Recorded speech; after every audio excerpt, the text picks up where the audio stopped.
Welcome in to PEC Match Point, your premier destination for news around the PEC. We've got a packed show today, so make sure you stick around. We've got highlights from everything you need to know about the Power Esports Conference, the premier FBS Esports Conference in the country. Of course, big shout out to the Idaho Air National Guard for making the show happen. Again, we've got a big show today, some massive games that we need to take a look at as we will go around the PEC, give you highlights from Week 5. Utah Overwatch team catching fire. We'll see what they did against Syracuse. Then we'll go inside the PEC. We've talked a lot about League of Legends, the new affiliate title for the Power Esports Conference. We'll give you a standings update. We had an undefeated showdown between Syracuse and Minnesota. We'll tell you who came out on top of that. Plus, we'll look ahead to Week 6 in the PEC. We've got some massive Overwatch games and a big change, of course. We'll tell you all about that. But first, let's look back at Week 5, and we'll start with Rocket League, and we'll start with Boise State. The Broncos faced off against red-hot Minnesota. The Gophers, though, unfortunately came crashing back down after a 2-game win streak. Boise State, though, had to hold on. The Gophers made Game 1 a close affair, with Boise State winning just 3-2. Game 2, Boise State's offense came alive. Dirt, though, led the way with the Broncos, putting in 3 goals in a 6-0 win for Boise State. Facing a potential sweep, Minnesota roared back to life. The Gophers got the game tied in regulation and 90 seconds into overtime before this happened. Complete aggressive play coming out from Minnesota. Lots of bumps, lots of demos, lots of action. They're keeping the Broncos at bay, but the Broncos still trying to push in for that goal right there. Passed over. Preston trying to seize the shot, getting blocked away by Pye.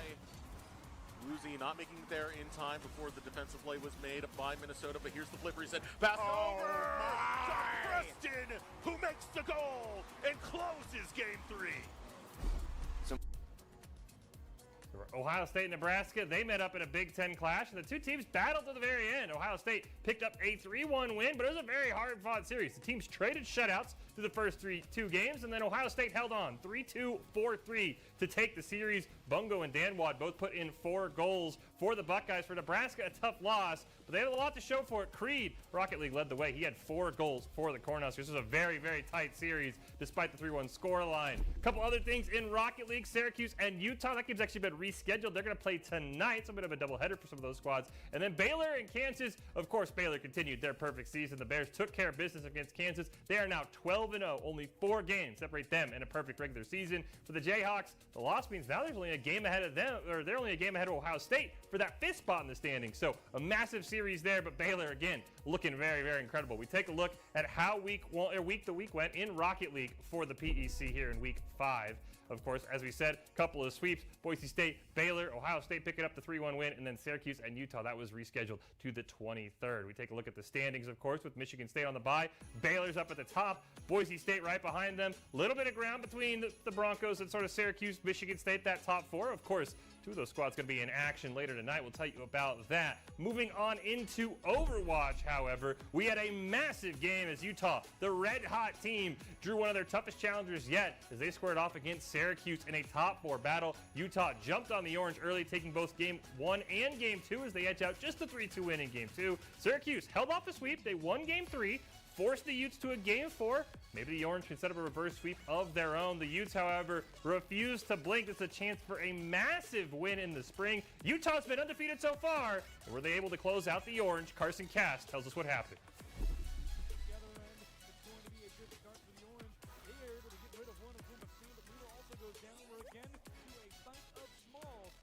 One goes down in the form of Mac. REI did a good job there. Overtime. Orange after collective here. They try and get on once more. REI gets rid of 2. B-Dog and Mac. Phenomenal gameplay. Single back off, trying to go once more. He'll get back on the site just in time. Lucio is not there to clutch. 4 seconds. Can they get there? No, they cannot. And Utah, a clean sweep on Flashpoint. Utah picks up the win, and while 3rd and 4th place battled it out, Boise State, they got another rewarding sweep. The Broncos took down Minnesota 3-0. Boise State had an excellent performance by Strider, a 72-5 score line in the series. With the Utes winning, Boise State continues to hold a very, very slim edge on that 2nd place spot in the PEC, but each sweep makes it harder and harder for anybody to catch them. Kansas got back on the winning side of things with a 3-0 sweep of their own over Baylor. The Jayhawks at 6-5. So for that middle ground team in the PEC, they had a 52-9 performance by My Dog Died, a very great one there. The Jayhawks most of their roster posting over a 3 KD in the win for Baylor. A tough loss, unfortunately. And wrapping things up, Ohio State and Nebraska. Ohio State maintained their massive lead on that top spot in PEC Overwatch. The Buckeyes took down Nebraska 3-0. Much like the teams behind them, every single time Ohio State gets a sweep, it's harder and harder to pass them. They now have a 2-game lead on everybody in the loss column in the PEC, with Utah taking down Syracuse. We take a look at how the week went overall. Again, sweeps across the board from who you'd expect. Boise State and Ohio State. Kansas getting one in there as well. And Utah kind of announcing themselves as that new top 3 with that 3-1 win over Syracuse. We take a look at now how the standings look after that game. Again, look at all those threes in the loss column right behind Ohio State. Boise State 9-3, Utah 9-3, Syracuse 7-3. A couple games to make up for the Orange. They had some early buys, but if Ohio State doesn't lose, that top spot is not going to be catchable. So we'll see if anybody can knock the Buckeyes down.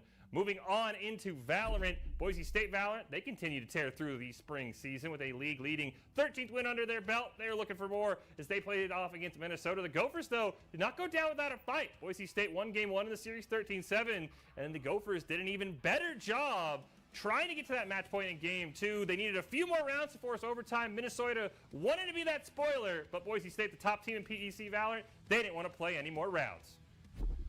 So hard to push into this metal as well. So difficult. Master, knowing all he needs to do is hit one bullet for them to die. Master, over the top, they're behind him, but he gets the first, clears out the rest, and now everything falling apart for Minnesota. Only one player, and Zephyr to do it. Zephyr, 2 kills, still alive towards heaven's skies, but it's Prestige. The closer closes it out. Max MVP, why not Prestige? What a... Boise State picking up a win. Utah, they've been quietly trying to chase that top 3 spot. They took on Syracuse, and they did just enough to stop a Syracuse team that's building in a lot of momentum quietly in the spring. The Utes won game 1, 13-7 with a game-high 24 kills from on stage. In game 2, Syracuse nearly extended the series. They got it to 12-11, but on stage made sure it didn't go any further. He picks up 49 kills overall in the series as the Utes win. Meanwhile, for the Orange, they had a great series from Prez, who nearly pulled his team back into a game 3. He had 43 kills of his own.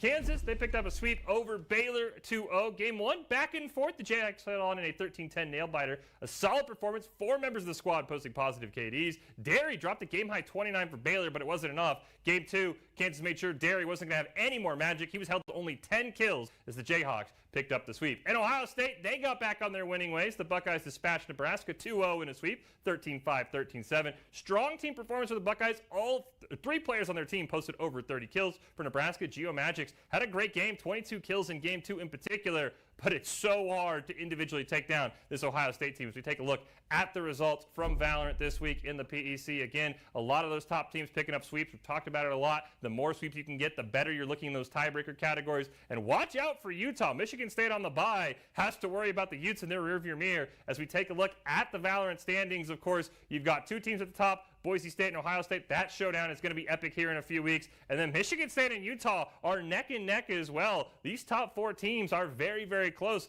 Utah's been making some noise. I'm curious to see what happens. Moving on to Smash as we rack up week 5. It was sort of a reverse of their Rocket League matchup. Boise State came into this one as the red-hot team, trying to rise up the standings, but the third-place Gophers ended things in a hurry. A 2-0 sweep for Minnesota. It was pretty close. Minnesota held on to win game 1, 14-9. Grizzhawk shut the door in the final match, beating Mata 14-2 to snuff out any chance of tiebreaker. In game 2, the Gophers caught fire quickly. A pair of 4-2 wins in the first 2 matches, and CNAM shut the door, winning it before we even got to a match 4 to take down Boise State. Kansas and Baylor, they had a fantastic week of PE Smash as well. It was quite an interesting 3-game series. Not something you see too often. The Jayhawks did just enough. They won game 1, 12-10. And then the series got kind of weird. Baylor picked up a quick 16-8 in game 2. All 4 Bears won their games. And then in game 3, the Jayhawks, however, they left no doubt. So they dominated game 3. Absolutely the first 3 members of their team picking up wins. Mander drops a perfect set, and in the final match of the night, playing for Just Pride, Rister Mites looked to join his teammate with a perfect set of his own. That's Wi-Fi min-min, baby. I don't know if actually, maybe a little bit weak DI, but still, that's with the powered up dragon, that's very strong. We're min-min. And now we're 50%, almost reach that. Very narrowly dodges out of that. Shields, side, he's just desperate for a kill, and that'll do it. Hang up the controller! That'll do it. A quick game 3 after this long set against Baylor. Very close set overall. It was a 2-1 set.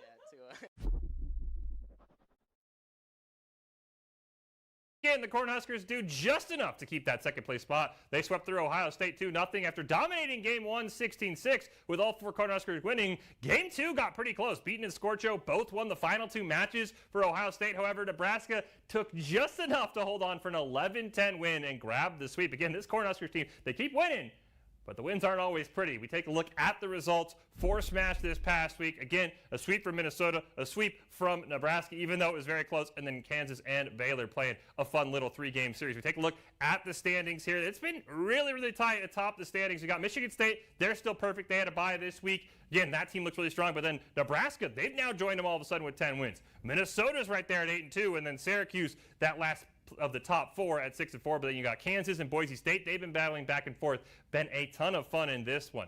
Moving on to League of Legends. We told you, again, an affiliate title in the spring. It's been a lot of fun. Give you a quick standings update. Minnesota and Utah had an epic undefeated showdown this week in a battle of 3-0 squads. It went all 3 games, and shout out to Minnesota's AD carry, Ian. He went absolutely bananas in Game 2 and Game 3. A combined 21-4 and 15 scoreline on the Ash and the Zaya to pick up the win, put the Gophers at an undefeated 3-0. You see there, Utah 3-1, Kansas right behind them at 2-1. Ohio State has only played 1 game, but they're still undefeated as well. And then Nebraska, Boise State, and Baylor sort of round out that. So we'll keep you up to date on those. But League of Legends, been a ton of fun, been an absolute blast to watch here in the PEC. But we're going to take a quick break here on PEC Match Point. When we come back, we're going to look ahead to Week 6. Remember, there are massive Overwatch changes coming this week as all 5 heroes are legal, and we couldn't have asked for a better schedule for that to happen. We'll tell you all the details coming up next on PEC Match Point.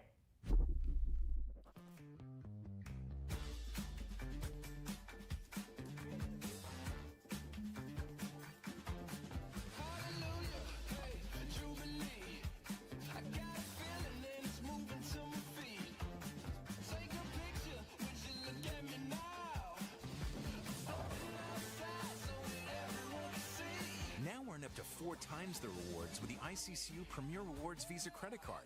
It's the credit card from the credit union you love. My friends know me as Derek, but I'm also Master Sergeant Raxton.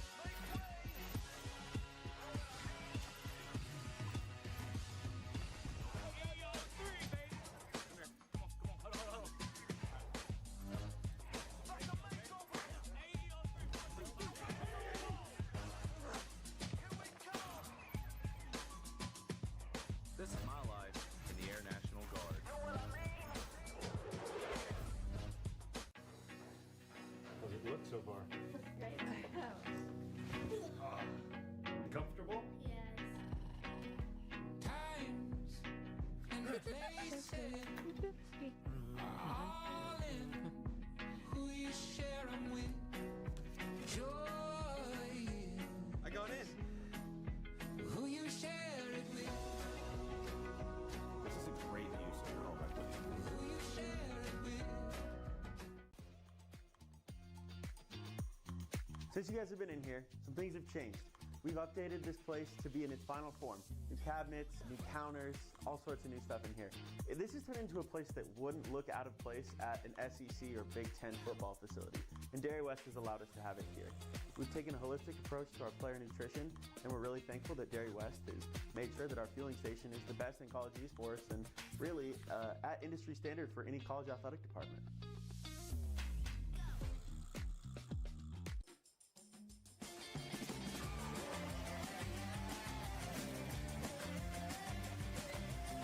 Ladies and gentlemen, attention please. About to start the show, better take your seats.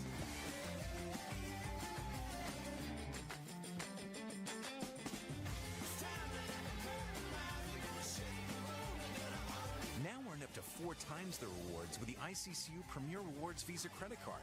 It's the credit card from the credit union you love. Scott Matlock, underrated recruit, has built himself into one of the best defensive players in the Mountain West. What would you do if you couldn't fail? Would you see every setback as a catalyst to keep going? This is the innovator's mindset, because innovation demands daring.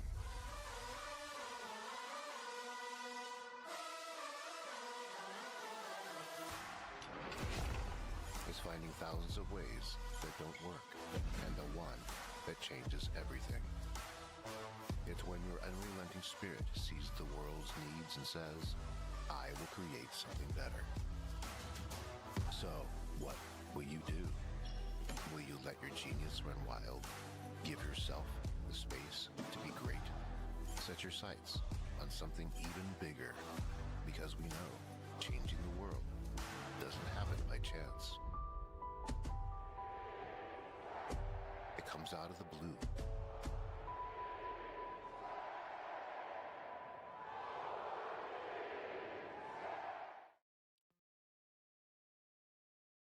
By the Idaho Air National Guard. If you want more from around the Power Esports Conference, make sure you head over to the official PEC website for everything you need. We've got power rankings, player profiles, predictions, analysis on the biggest matchup of the season. Stay informed, stay connected, and stay ahead with all things PEC at pec.leagueos.gg. Well, we look ahead to the upcoming Week 6 in PEC. We've got some massive matchups on the board, starting with Rocket League. Boise State and Syracuse kick things off in a rematch of their epic fall series, where the Broncos held on to take a very tight 3-2 series. Boise State, they remain strongly entrenched in the second place spot in the standings. Syracuse, they have some ground to make up. The Broncos have played 2 more games in the Orange so far, so there'll be some chances there. A win for Boise State almost surely locks up that second spot. Well, the Orange maybe could start a late season push if they can finish the job this time against Boise State. Remember, that series in the fall was absolutely fun. I think this one is going to be just as good. Michigan State, they're right behind Syracuse, only a half game back, and this could be their chance to maybe surge into that third place spot. They get a feisty Jayhawks team that has proven to be a tough out so far, that they've yet to finish the job against one of those top 4 teams in the standings, with the likes of Ohio State making a late season push.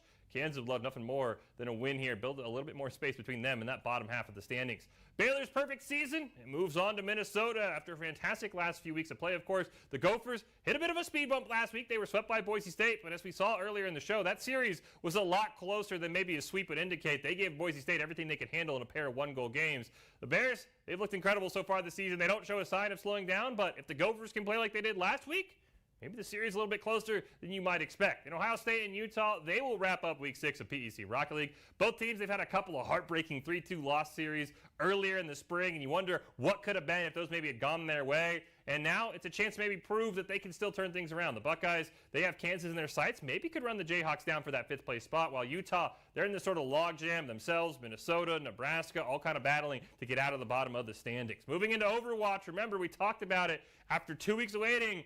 All 5 brand new heroes are coming in legal for play this week in the PEC, and that could shake things up. And what a better time to do it, as all 4 top 4 teams in PEC Overwatch are paired up against each other, and it's going to be absolute fireworks. Boise State and Syracuse, they kick things off. It's a rematch from last fall, where the Orange sort of announced themselves when they picked up a win over Boise State. But the Broncos have been strong ever since. They remain in second place in the spring over Utah and Syracuse, and they've already avenged one of their losses in the fall when they swept Kansas a few weeks ago. They're going to look to do the same against Syracuse. And top-ranked Ohio State, they face off against a red-hot Utah squad who has not lost a series in the spring. Ohio State, they've got a 2-game lead on the rest of the PEC. They beat Utah. They almost guarantee themselves that top spot. But if the Utes pull off the win, all of a sudden PEC Overwatch is absolutely wide open. These two played all the way back in Week 1 of the fall, where Ohio State won 3-1, but I don't think this is the same Utah team. This is going to be a lot of fun. And again, 5 new heroes. Cannot wait to see what gets brought to the table. Baylor and Minnesota, they'll wrap things up with the new hero introductions as these 2 squads face off.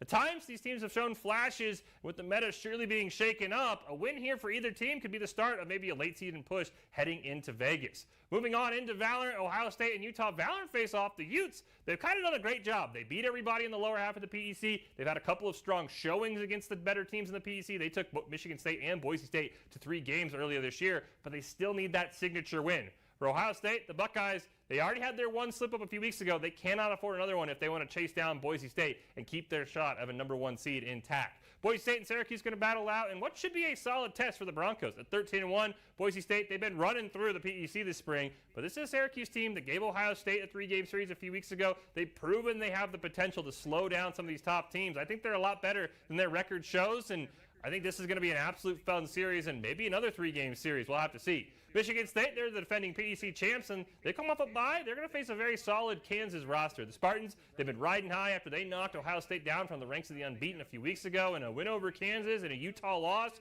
maybe just kind of locks in a top 3 spot for the defending champs. For Kansas, though, this is a team, once again, they've done a great job, like Kansas has done in almost every single PEC game. They're right in the middle in a lot of these titles of they beat the teams below them, they give the teams above them a little bit of a harder time. We'll see if maybe Kansas can pick up that signature win over the defending champ Michigan State. And Baylor and Minnesota, they wrap up the week as squads who've shown a lot of promise at times. They'll meet up. The Bears, they've had some of their strongest individual performances in the PEC week after week. They nearly took Kansas to 3 games.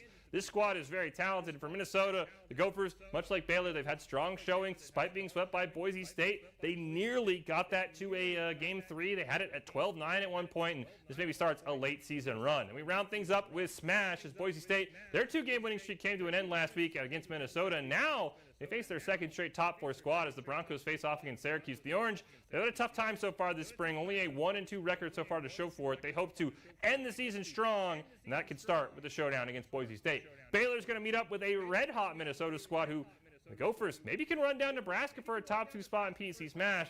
Bears, they had a great series last week against Kansas, a 3-game series before it kind of just fell a little flat. And for Minnesota, they had a strong sweep against Boise State. And again, as we've talked about a lot, it's not just how you win. You just need to make sure you pick up those sweeps, right? A 2-1 feels good, but a 2-0 is even better. And I think the Gophers need to do that if they want a shot at a top 2 spot. And the undisputed Michigan State Spartans, they're going to put their perfect record line against Kansas. The Jayhawks had a win against Baylor. Wasn't pretty, but that final game, you kind of saw what they're maybe capable of with 4 straight wins, including a pair of perfect games. We'll see if they're enough to give the Spartans a challenge. As Michigan State, they've looked great so far, but nobody's taken them to a Game 3. You don't know what happens if all of a sudden the Jayhawks make some noise. Again, week 6 of the PEC, looking to have some massive matchups across the board. Should be a ton of fun. Again, Baylor and Minnesota, that one should be a blast. I think Rocket League's going to be closer than maybe some people are expecting. This Minnesota squad pretty talented. Michigan State, they're taking on Kansas. I think the Spartans, they just need to pick up some solid wins in Valorant and Smash to kind of keep the momentum going in their direction. This is one of the big ones in Overwatch, Boise State and Syracuse, and in Rocket League as well. That should be a ton of fun. And then in Valorant and in Overwatch, Utah and Ohio State. Again, I think the Overwatch games are going to be must-watch for Ohio State, Utah, for Boise State, Syracuse. See how the new heroes shape up the meta. Week 6, it's going to be exciting. Again, you got to watch the Overwatch games. It's the top 4 teams. It's a brand new meta. Cannot wait to see what happens. And again, we've got some sneaky good Rocket League. We've got some sneaky good Valorant. And Smash is always a ton of fun. So make sure you tune into that. But if you don't get a chance to, we'll catch you up on all the action around the league here on PEC Match Point. Again, head over to pec.leagueos.gg for everything Power Esports Conference. PEC Match Point, brought to you by the Idaho Air National Guard. Good luck to all the teams, and we'll see everybody next week.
Hello and welcome to the Boise State Esports Arena. It's week 6 of the PEC Spring Valorant season. The birds are finally singing in the trees. The sun is out for a beautiful game against Syracuse. The Broncos have 2 more games in order to go undefeated in the spring season, and they're looking to hold on today. On the desk, my name is Zach Munson, and of course, as always, I'm joined by the Day 1 Harbor believer, Nathaniel Hack. Nathaniel, Syracuse has always kind of been one of those teams that's been very competitive and giving the Broncos trouble in almost every game. And what do you think that says about the program as a whole? Well, I mean, if they're doing well in every game, the program is rather good. I feel like Syracuse, we always see them just They're a familiar face, and they clearly have the passion there, just in the coaching staff and everything. I think they're one of those teams that just no matter the situation, no matter the split, if you see a game against Syracuse on the schedule, you know it's going to be a competitive one, regardless of just anything else. And so, yeah, I'm excited to see what we've got today. But before we get too far into things, we've actually got a content piece from our socials with our very own Doc Haskell running a quiz with Melatonin and Daimyo from our Valorant squads. One with 7 answers wins this monster. How smart are you watching at home? I gotta get that monster, boys. What's the name of the princess in The Little Mermaid? Ariel. Oh no. What is the main language spoken in Brazil? Portuguese. Come on. What's the boiling point of water in Celsius? I don't know. Big round number. 128. That's What not a are round you number. saying? 90? The freezing point in Celsius. Like 100? Yes. Is it? Good guess. What's the capital of Germany? Berlin. What is the name of Mario's brother? Luigi. Ty. Okay. Rock, paper, scissors, shoot. No. Red. What's the largest desert in the world? Sahara. It's cold. Antarctica? Yes. Oh, I was actually about to say. In Valorant, what's Jet's role? Duelist. Ty. Me? Oh, okay. Rock, paper, scissors, shoot. You get red. Again? In Overwatch, who says heroes never die? Mercy. Yep. Come on. Who wrote the book 1984? Wait, who wrote the book or read? Wrote. Do I need to tell you what a book wasn't is? Steinbeck, right? George. You got no shot here. Orwell. Who's the name of the snowman in Frozen? Olaf. You don't get sodium, but you... Okay. I know. In Rocket League, how many players are on the field in a standard 3v3 match? 6. You tied. Yes. Why do you keep going? Yes. What country is the Coliseum in? Rome. Italy. Italy. Italy. It's Italy, not Rome. Yeah. The hardest natural substance on Earth. Diamond. Yep. In League of Legends lore. Give me that you got monster, it! All baby. right. Congrats. Yes. First one with 7 answers wins this monster. How smart are you watching at home? Watching Daimyo's gameplay, I'm not surprised that he really likes the monster because he definitely plays like it. And shout out Melatonin as well, another player that's kind of always around here, always on the game. I'm here a lot, and he's here way more than me. So they call it the Valorant dungeon. He's always there, improving his game. And if you like that kind of content, I mean, we've got a lot more where that came from. If you want to keep up with our Boise State Valorant team, you can do that via our social medias. Go ahead and scan that QR code or follow us on Instagram and X at Boise State Val. We post highlights, schedules, updates, content of the team. There's lots of fun stuff on there. A lot of it is ran by the Valorant players themselves. Again, that is Boise State Val on Instagram and X. We got a quick little recap from our last week's game against Minnesota as well. Both of these clips, a little bit of a fiesta in the Vipers pit. It was an intense game. Minnesota always down to give the Broncos some trouble. Yeah, and just the retake here, it's pretty clean. Like, everybody's playing with each other and the going in at the same time so that the Vipers pit, like, Funny really thing is to getting notice, its value. They executed on that so well. Minnesota had 5 ults. Yes, and they couldn't use them. Wasn't even able to get them off. But, of course, now, I mean, you see the round. You see the Broncos are on match point, and that can only mean one thing. It's prestigious time to turn up. So again, in the Vipers pit, 5v5 retake, but the chaos is where the Broncos tend to thrive.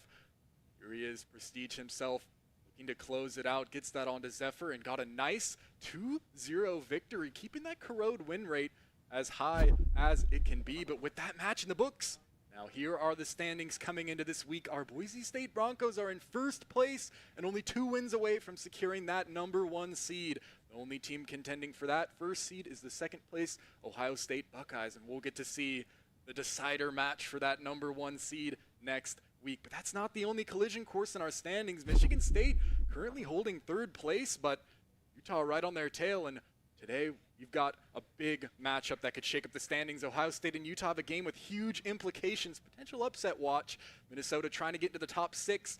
Kansas is going to try and upset and derail Michigan State. But our featured matchup today, the Broncos, the Orange, it's Boise State versus Syracuse. And that's what we're here to watch today. And of course, for our roster, we have a quote from Coach K here. She said, Just put names in a hat and pick 5. So of those 6 names, we have Skelesis, Master, Prestige, Daimyo, Kaz, and Skies, and we'll see just exactly which 5 are starting today. We'll see what the hat has decided for this match. And of course, on the side of Syracuse, we have Pretz, Owen, Monster, Stomp, Drago. I think Mabugi as well. Oh, Mabugi as well. We'll see as well who of those 6 is going to be in. Lots of really strong good players on Syracuse. Owen, always a threat. He was Radiant as well. Been on the team for a while, and he is just tearing it up this act. But of course, can't ever forget, before things get too crazy, remember your rock. It's Doc's keys to the game in Valorant. Know your win condition. Never ego peek the op. Don't trust the right click. Take Wingman with you. Might see a bit more of that. Gecko buff. Gecko got buffed? Yeah, you can pick up Mosh off the ground. It's That's on kind the of a way big soon. buff. So of course, all those are brought to you by Blue Ribbon Painting. With over 90 years of combined experience, they're proud to be Boise's go-to team of local, multi-generational painters who know how to level up your home. Visit blueribbonpainting.net. And again, I mean, a narrative we like to kind of harp on here is in the PEC standings, don't really mean too much. It's kind of this day, this game, who's feeling it. And Syracuse, I mean, they're liable to be feeling it. We were talking a bit on the pre-show leading up to this game about just their proclivity. That word was so awesome. It threw me off for a second, but they really love to run those double duelist comps. Like, they got Stomp on that Yoru, Pretz maybe on the Waylay, and they want to go. So that could be dangerous for the Broncos. Yeah, I mean, just being able to go in fast and set the tempo, like, something we always say about the Broncos and what makes their defending side pretty strong is they take a lot of space, but if you're playing super fast, you're denying that play style entirely. Yeah, I mean, yeah, for sure. Like, double duelist just isn't really something you see anymore. I think, especially at the higher level, when players get like really great, especially with the team coordination, you want to have the most amount of utility possible. So that's why you see double controller, double initiator, but never really double duelist anymore. But they still run it, and they have good success, especially on Bind. Bind is like their map. They beat Ohio State on Bind, and like that's no menial task. That is very impressive, and that could be interesting because there's no way the Broncos are going to ban it. Of course, like, we'd be perfectly happy to go there, so that might be an early collision course. Oh, there it is, yeah. And Syracuse's pick as well. Oh, we got Bind, Haven, Abyss. If you listed off 3 maps that the Broncos love, those are probably what I would say. So, I mean, kind of a good look if you're the Broncos. But like you were saying, the Orange also, they love Bind. I believe they also like Haven. So both teams are rather happy with the way picks and bans went here, I believe. I think in general, the reason why they like the splits and the binds and even the Havens is, in my opinion, double duelist is a lot better on maps where it's really hard to retake. And when I think of maps where it's hard to retake, I think of split, bind, Haven. Like, in that order, it's so hard to retake on those maps, so it's really valuable to be able to just get in there. And once you get the spike down, like, that leads to a lot of round wins. Might even be able to get some of that information with these new advanced statistics we've been getting on the plants and everything. But I don't know. I don't even know what to really expect for this first matchup of Bind, because like I said, they run double duelist, not something you really see on Bind, and especially in, like, what year, 2026 we're in now? Yeah, and the double duelist, it forces you into one playstyle, because like you were saying, the strength of it is that we don't really care about retake. We're going to just do the Waylay method, use all of our utility, and play Counter-Strike at the end. And it kind of works if you look at their record. Well, yeah, and what we had mentioned of they have really strong players like Owen, like high-rank Radiant, like Pretz as well, high-rank Immortal. Like, these players can aim. They want to force these fights on you, and a lot of the time that can kind of, it can cause a lot more than just losing rounds, because once you start to lose those fights, maybe you lose confidence, maybe you get a little tilted, stuff like that starts to creep in. So I'm going to say it, the vibes are going to be important here, of course. So classic. The only thing as well is Syracuse is attack first, so they're going to have a chance to really set that precedent. Yes, precedent's a good word. Like, show that this is how we're going to play. We're not going to play the classic default on bind, wait a minute and 30 seconds to bait choose out our defender site. util and finally push. But who knows? I feel like every time I say that, I'm always like, they always do the complete opposite of what I expect, so I'll withhold my judgment for now. Maybe we should say that they're going to both play extremely slow just so that you can see it, you know? But once again, just going to this map, like, it's just so difficult to play. Like, I can think of 4 or 5 util setups that the Broncos have on bind defense. Of course, you always point out the one where Skelis jump spots towards B long. Once he gets the contact, he shoots the Teo stun and plays off that.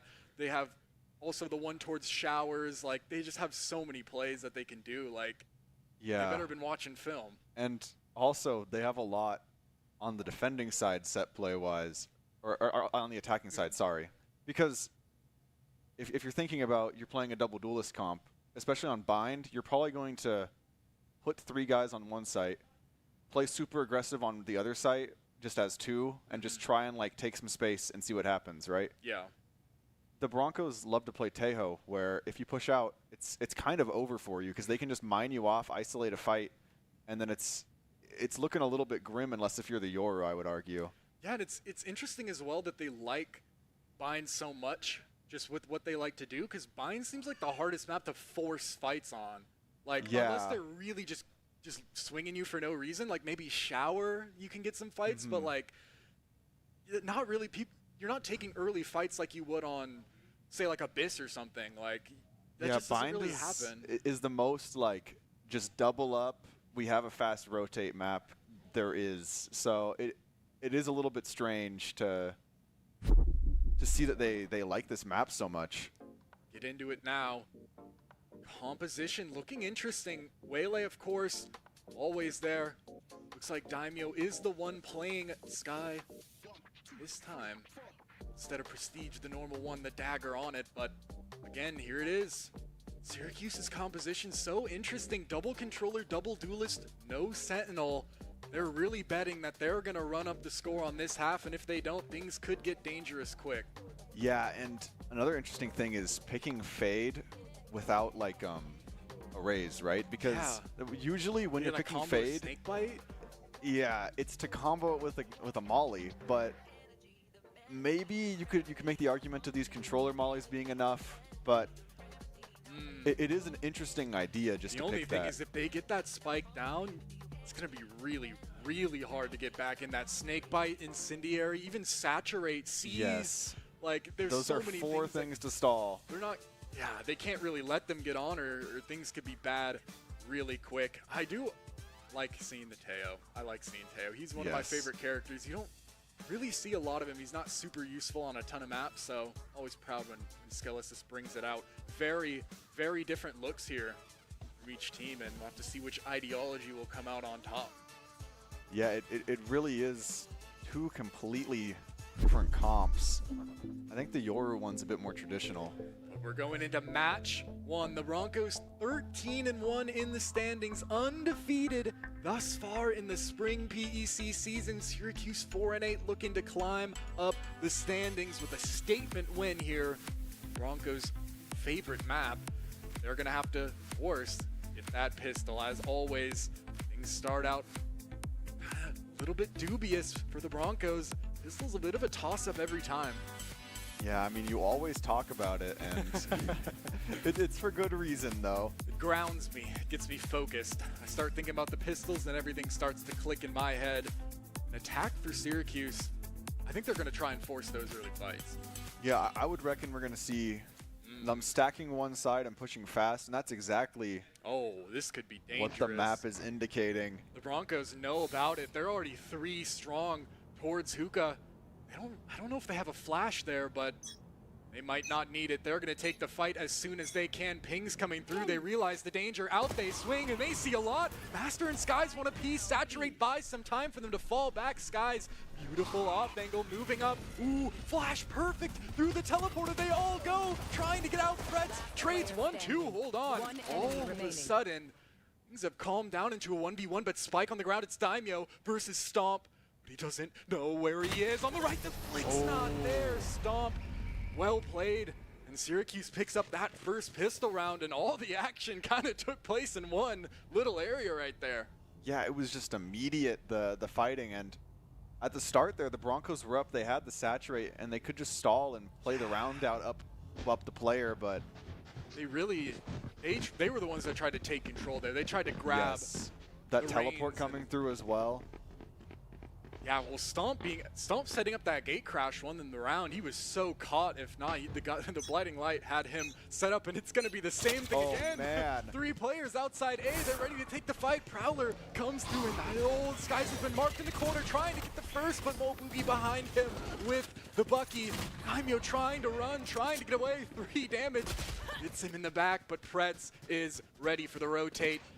Weapons are inferior. This is about what you'd expect, but still no damage really found on the orange yet.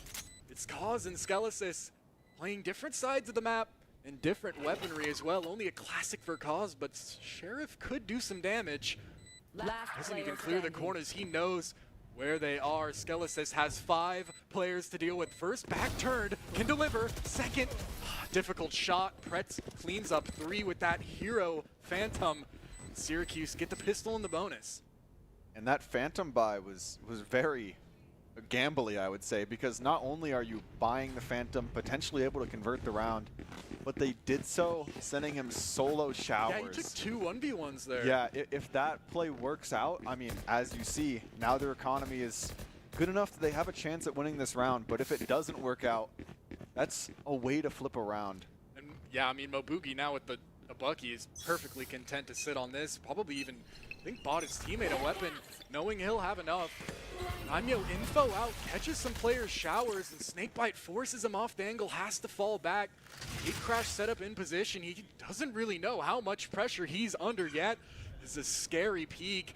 He could be swung fast on this angle. They're ready. Util up.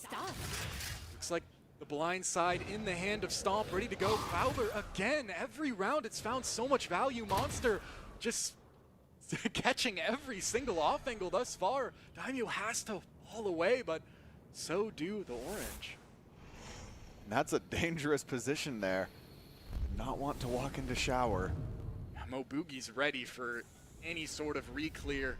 Holding, I would be shocked if he peeked this, but maybe he might, just to draw some attention away from the rest of his team. Instead, he falls back. B-site now the destination. Look, the Viper's Pit is already up. They played to grab both orbs. Viper's Pit is up round 3. They can play this slow, and this is going to be so difficult to retake into with light shield. I mean, it's almost a death sentence. Up they come. B long, 2 players clearing it out. Cause is alone for now. Snakebite used to try and buy some time. 20 seconds left, and Mobugi's through the wall. Master hears it. Skies trading the first, and Master the second as well. Knows about another. Looking on Mobugi, dodges the util. What a play! Can't quite turn in time in the spike, and the pit goes down. 2v4, but the pit has to be good for at least 2 players. I would argue it's even.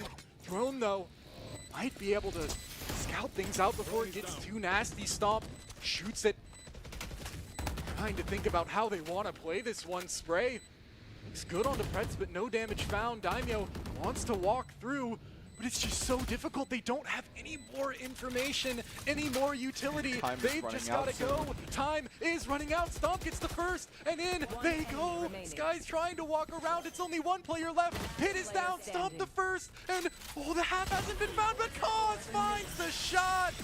Down to 7 HP, and what a miracle round the time to win. Could not have been closer there. 1.5 seconds on the defuse. And that's so amazing now. I mean, instead of winning with a Viper's Pit, you use it. You got 0 ult charge now. Yeah. Ult charge, it's my Overwatch speaking. 0 ult points. And I just want to shout out Master there on that round. Had he not gotten those 2 kills there, an even 4v4 into the Viper's Pit is a much grimmer fate. It's just so impossible to play that round too. With normally you'd want a shorty just jump in, try and do something crazy, but you gotta play it just just hope your teammates got your back, and they do. Out comes this Trailblazer, and it sees 3. It's traded for Dimensional Drift. Master's been spotted. actually hasn't spotted cause towards long, teleports back. Good information, and the Broncos gambling once again on this shower position. They get Daimyo so far. Oh. Why would Pretz ever expect this? He wouldn't. Oh, and then he scurries away. He's gone already. Orb in hand, can just back out, and that's a freebie if I've ever seen one. A brilliant play by Daimyo. And a 4v5 already. Syracuse invested heavily in that last round. They've got rifles, but now they're forced to play it slow. Oh, again. Oh. Ooh. Maybe lucky he only shows the shoulder. Recharge shield basically makes it not important, but Daimyo quickly taken out and stomped. 1v2 holds it down. Skies tries to trade it back, and it's just digging the ditch a little bit deeper. Master's the only one here. Util comes through, and Syracuse are going to set up on side unless Master has something to say about it. Gets the first.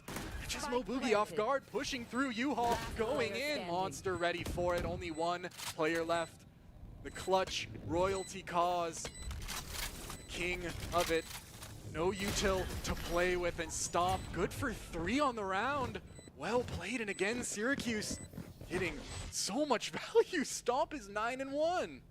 Yeah, that's kind of crazy that he popped Dimensional Drift and it's already halfway back. Wow. In the same round. What really decided that round, I think, is Stomp just finding 2 in shower. The Broncos... They played it right? Yeah, they played it right, but they may need to start, I guess, using utility as well. You would think that 2 is enough to take out one guy holding close, but... Not when their name is Stomp. I suppose not. Monster now takes his position towards long. Again, this is kind of just the Cold War almost. No one really actually wants to move up. They're both just holding the demilitarized zone. Orb has been taken though for Daimyo on the other side of the map. He's got the Trailblazer. Skelesis, oh, isn't able to clear out Skies. Skies has to get out of here. Surely this is just bad position, but no dash. Orb comes up, he takes his timing and manages to escape. But look who's all the way up. Pretz is in U-Haul. The timing could not be worse for Master. Checks the corner, he's even aware of it, but instead it's just a massacre on every part of the map. Cause the last one left, the first found. Hold on, the second traded quickly by Owen. And now a 1v3, a bandit. Only no armor for Daimyo, but could potentially recover. Better weapon if he can get onto site. Yeah, grabbing a weapon and saving could be good here. I mean, how do you even get out of here? Pretz one tap as the door opens. Syracuse now 4 rounds. They're really just starting to pile on this lead. At least the Broncos have ults to work with now. Yeah, and once you start to see the lead pile on, especially when it's your buy round, you might think about a timeout. I think I agree here. Already things have gotten not out of control, but not where in a comfortable spot at all. Like you said, there's been quite a few times now where just an individual player has made a crazy play, and that seems to be a weak spot of the Broncos historically, has been those 1v2s and 1v3s. Surprisingly, they're not really rounds you would expect to be losing, but sometimes it's just difficult to play it right, not give away any chances, and so far down 3 rounds as the default comes through. A great pace change, and it pays off. Stomp catches Master, getting a little bit ambitious on A. Daimyo wants to get it back, but with light shield, what is he really trying to do? Actually, smoke comes up at the perfect time, and Daimyo has a chance, but it's being held. Oh, what a play! Pops the Seekers, and now he's out. Daimyo has been playing so well this map, and has a chance on another flash, comes through, 45 HP, but he's running him down! What a play! What a shot! Again, Daimyo just walks up and holds all this space. Even if he dies here, you're gonna have the information. As Owen walking up, timing again. Daimyo 3 kills. An individual effort, so amazing from Daimyo. 2 players remain, but it's a strong duo. Pretz 9-3 so far on the game. You don't want to be fighting him 1v1. Tries to stick the plan. It's stopped by Skelesis, and he even has another one to do it with. Skies Unfortunate timing, can't catch Babugi as he tries the cross, and he might be getting ran down. A trade of the saturations, keep things even for now. And good stun, good snake by Pretz. Has to sacrifice to get the spike, but he's watched. Babugi's ready for it. Pretz is still stuck though, and a hold perfect from Skelesis. What a play! That is so amazing from Skelesis. Man. His teammate is wide left, and he knows he has to watch. U-Haul's the only angle he has to care about, and he does it again, the IGL. So smart, but that one is really all Daimyo for the first couple minutes. Yeah, no, he definitely took a page out of the Orange's book there, just going for a bit of a hero play, and it seemed to pay off rather well. I think it makes complete sense. I mean, Daimyo, because they've been pushing Shower so much, he has to kind of just pay the util tax, and he's left with nothing. So at that point, he's just a gun. Might as well go in and try and find somebody. And when you got hands like that. The Orange on a bye have 2 ults that are 1 orb.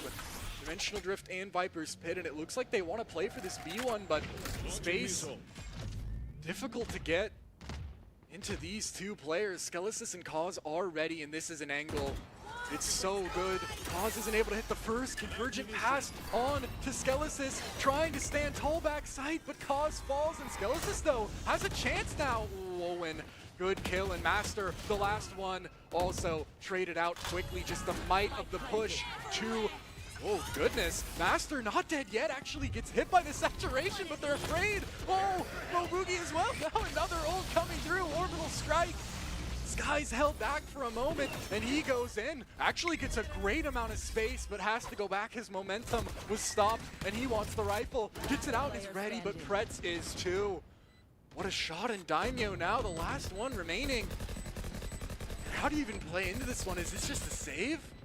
I think it might be. If you look in the bottom right, he has 0 credits to his name. Oh, if he dies, he's going to be on a terrible gun, but he's playing for the exits, and Pretz just runs in and the takes shot him down. Deathmatch adjacent from him, and what a game from Pretz and Stomp.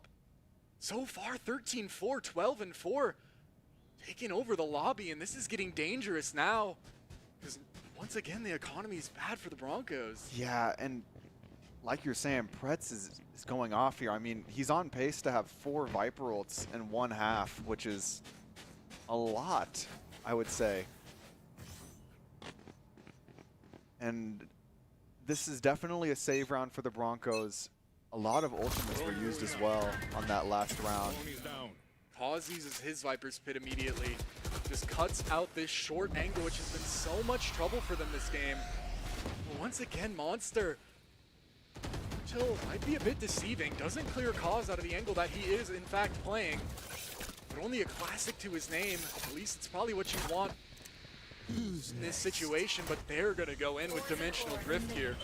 Oh, and through the smoke, he's just standing on him saying, spray my body. Cause, oh no, he's jumped on with the Saturate, has to drop the Viper's Pit and stomp in towards U-Haul. Good for 1, traded out quickly, but Owen is on that. 2v4, they're here quick, but what do they even really have to work with?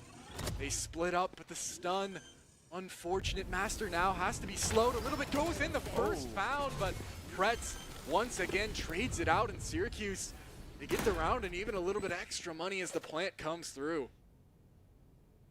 And now I believe it's our rifle round again. It's time for the Broncos to think up a strategy. That Armageddon, it's probably going to need to be saved for the Viper's Pit, but that's one of the round-winning ults that you have in this composition here, so it's something that they're probably thinking about as they go into this next round. But it's so tough. Nightfall now online, first time in the game. Monsters got it, and this has just been difficult to play into. Syracuse really just not giving up very much. Even when those initial kills don't go their way, they still are able to find a way to bring out the round, and another amazing pace change. Look at Stomp. I mean, why would you expect him to be holding this angle? You just wouldn't. He's literally in the middle of nowhere here.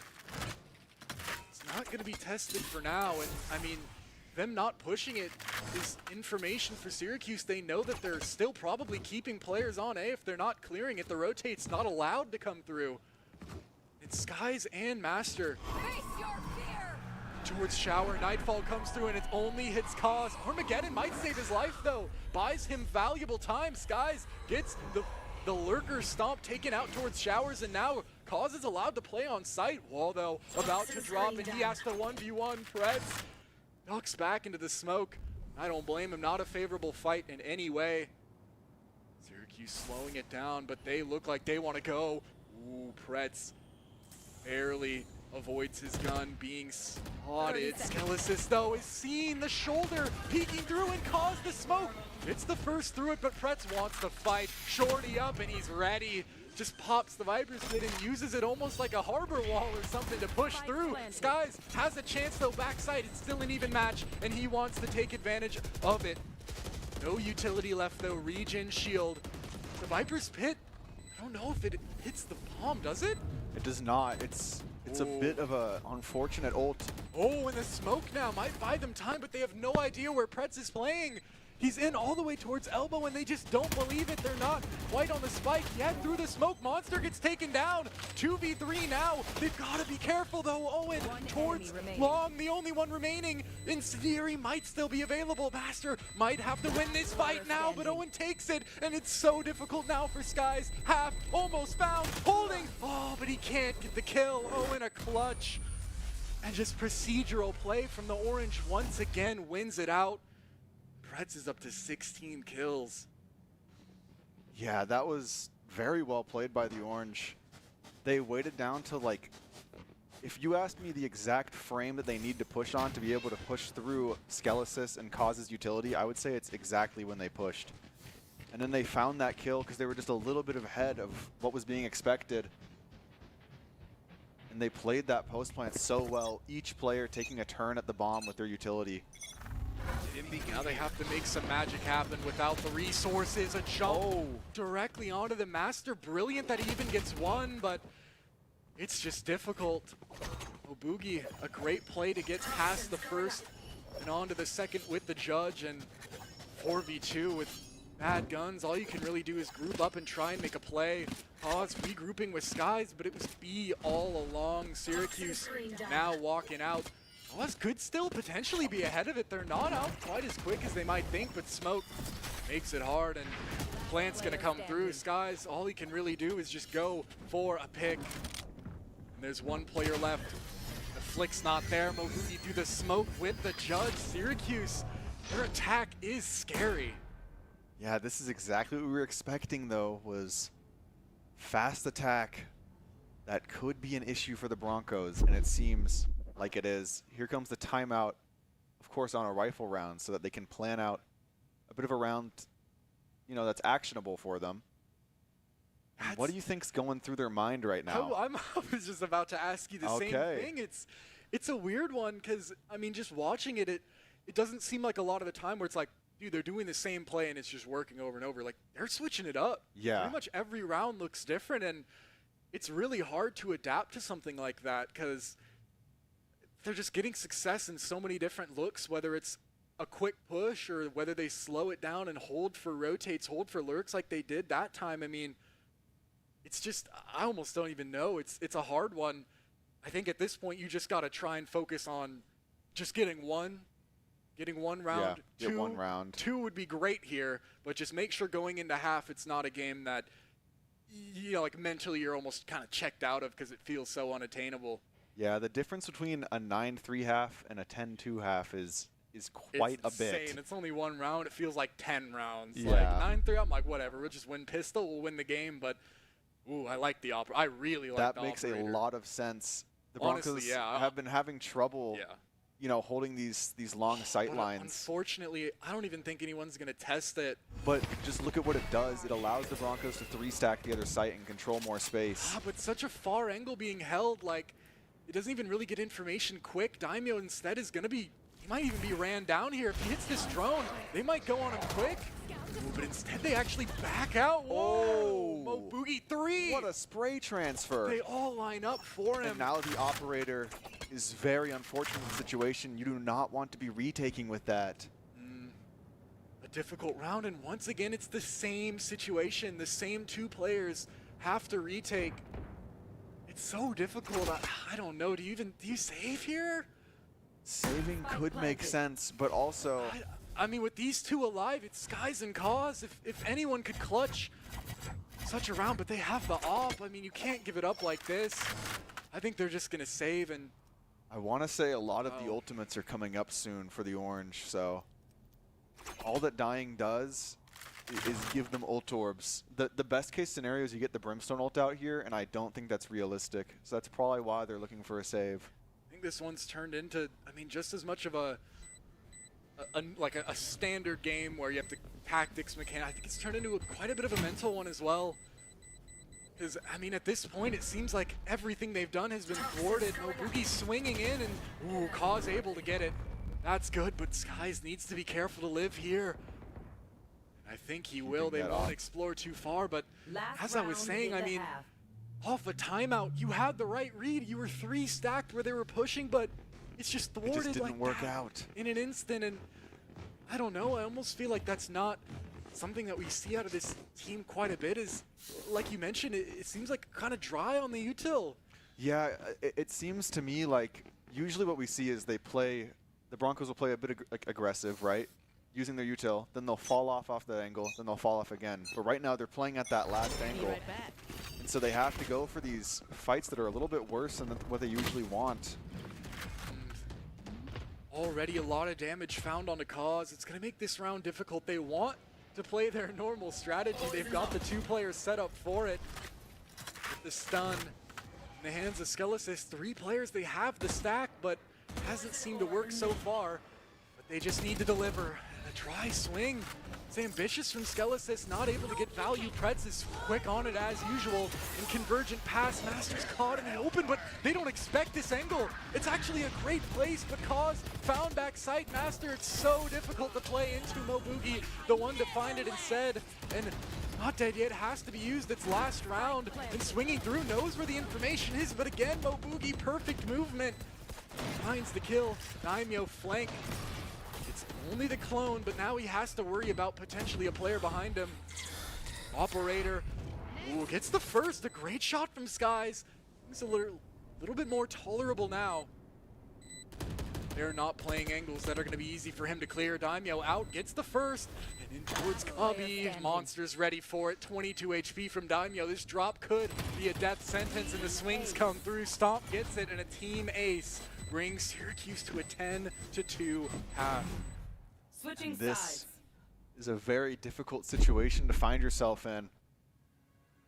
Before we get to that, we'd like to thank ICCU for their continued support of Boise State Esports. Thanks to ICCU, Boise State Esports has won multiple national championships and piled up more than 1,600 wins. I can say that. It was different. 1,600th was yesterday. So ICCU, looking after your daily balance. Visit ICCU.com. 1,600 wins. A lot of them only possible because of ICCU, so thank you to them. But now we're in a difficult spot. It's hard, but the thing that I always tell myself when I'm in this situation is, hey, the other team's proved it's possible to get 10 rounds on attack, so you gotta do it now. Just gotta do what they did. Ambitious already from the Orange. They want to end this thing quick. In they go, but the util's perfect from Skelesis. And Cause backs it up off the smoke. And another from Cause. This is exactly what you want to see. Pretz, it's one, but that's good information. But they've got to be careful. Skelesis has the spike, and he only has 10 HP, and that's a great spot to be snuck into for Pretz. I don't think they would expect him to be here. Dash, he doesn't shoot it, and he's able to get that a headshot. Great timing from Pretz, but they're going to try and run past him and get to sight. But again, ooh, timing almost amazing for Owen. Instead, he gets a chance to walk up and get to another off angle. They've played this round so strange. I don't think you would expect these players to be here. Owen maybe waiting for his teammate to group up. Cause the one with the HP so low. It's difficult, but they are a player up. And it's hard to kind of explain how important that can be, because that's the difference between 2 angles and 3.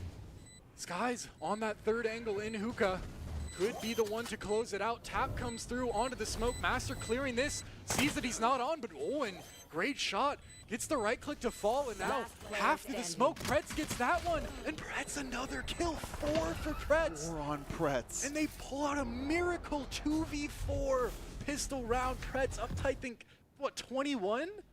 21 kills 21 for Pretz? kills. Wow, and he's just going another rifle. insane. He can afford that because he caught 4. And that's not even who you'd think would be getting all these kills. You'd think it would be the Yoru in the Waylay, but instead it's, I mean, it's just insane. So much value, and this has been a difficult one for the Broncos. A lot of the time it's just hard. It's just hard to get back into rounds like this or games like this.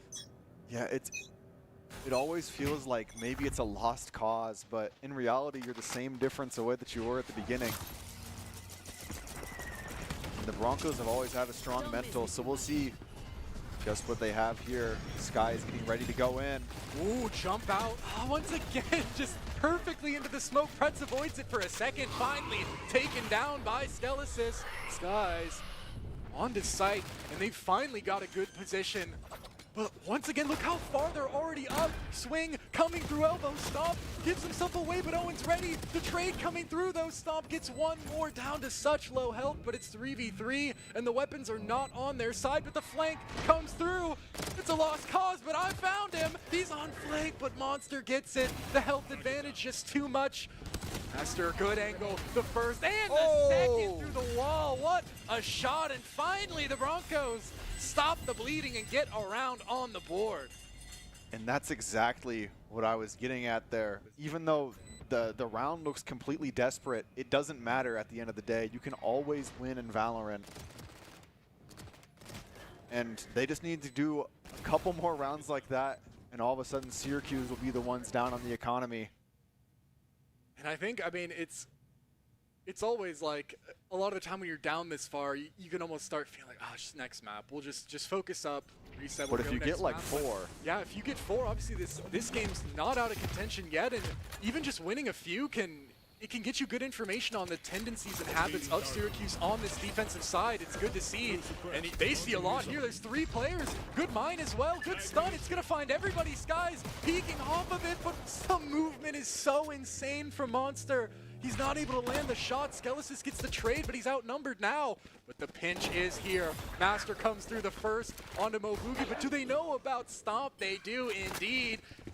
All the kills going towards Master, but they've got to contend with the double flank. Skelesis, the first one to test it. He's so ready, but the timing could not be worse. They have a chance now to scale for free past where you would expect, and again, who else but Pretz to find the kill?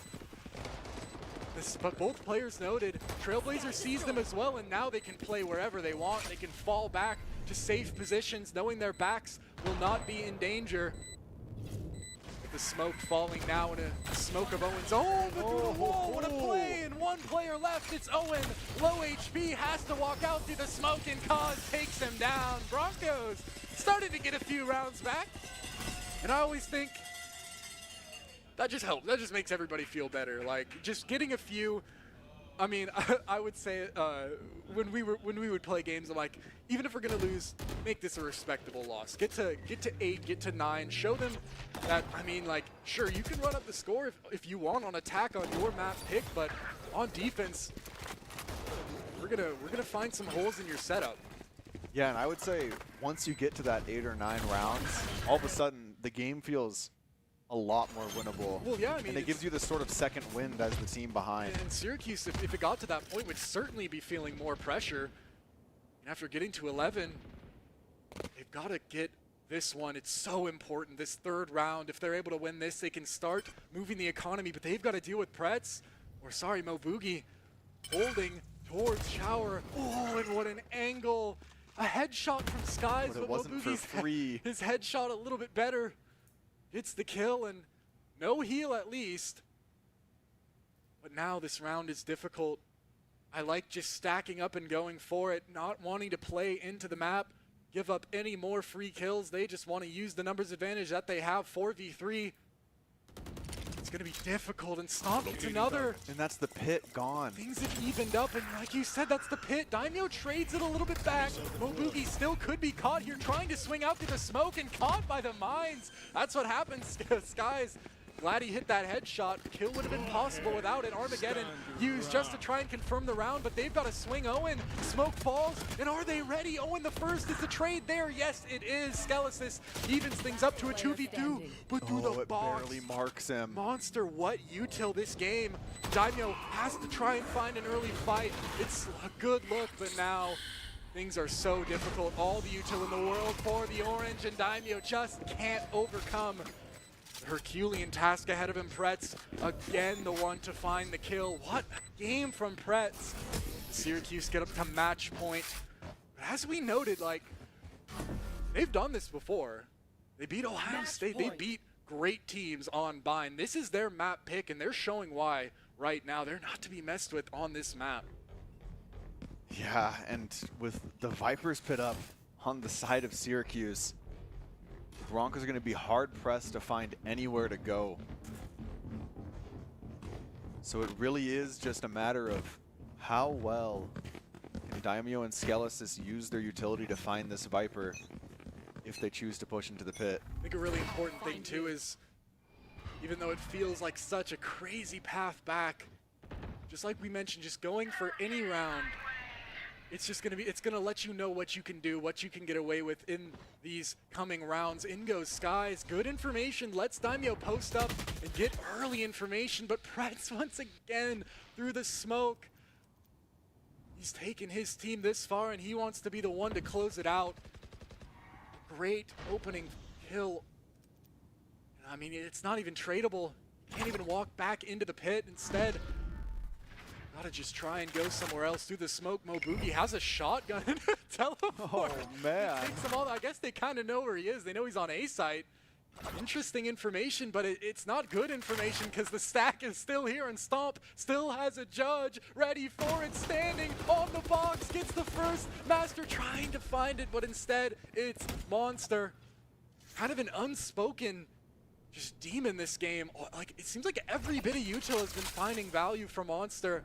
Just a really great game plan from Syracuse. 30 seconds left. It's resulted in a 2v5 situation for the Broncos to try and stay alive in this map, and the spike in spawn, it's like a 15-second tax that they have to pay, even though they have the site. The rotate has a chance to get through. Was walking forward. He has to try and find an early fight, but again, the Prowler snitches on him. Instead, all the util coming through. Skelesis is gonna have to stick, but actually gets one ahead of it. 3 seconds. Oh, but he's taken down from heaven, and the spike can't come down. Syracuse take the first map, 13-4. What a statement map from Syracuse. Yeah, we were talking about precedent, and that's definitely it there.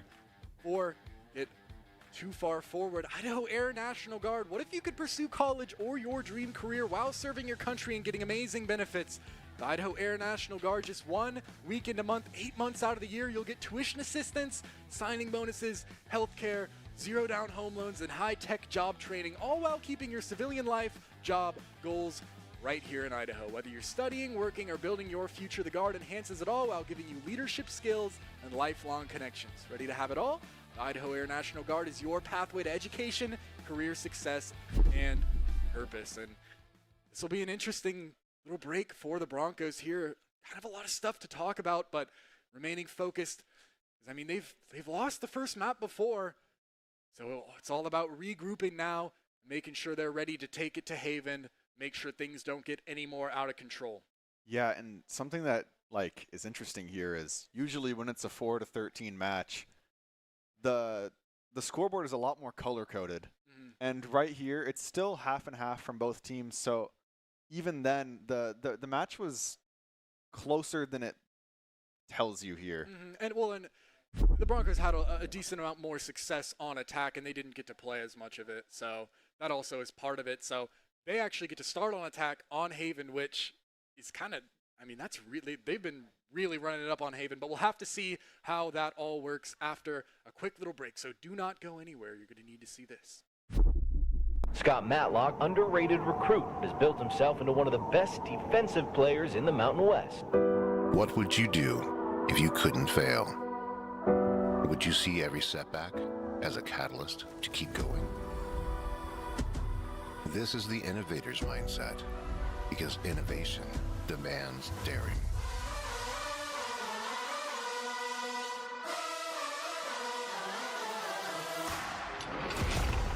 is finding thousands of ways that don't work, and the one that changes everything.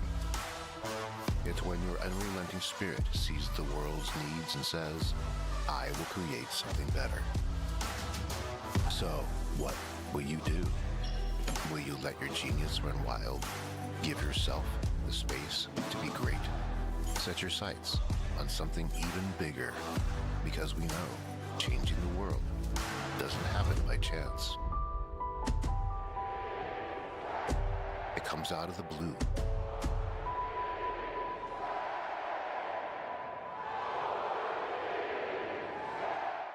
My friends know me as Derek, but I'm also Master Sergeant Raxter.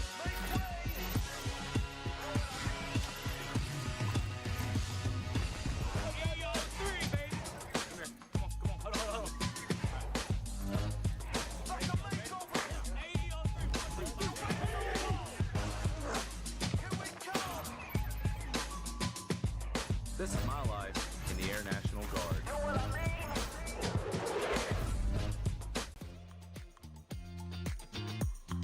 Since you guys have been in here, some things have changed. We've updated this place to be in its final form. New cabinets, new counters, all sorts of new stuff in here. This has turned into a place that wouldn't look out of place at an SEC or Big Ten football facility, and Dairy West has allowed us to have it here. We've taken a holistic approach to our player nutrition, and we're really thankful that Dairy West has made sure that our fueling station is the best in college esports and really at industry standard for any college athletic department.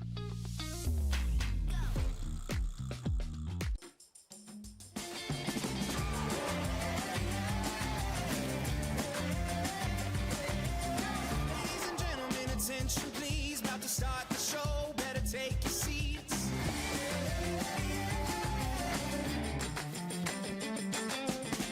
It's time to let the curtain rise, we're gonna shake the room, we're gonna Now earn up to 4 times the rewards with the ICCU Premier Rewards Visa credit card.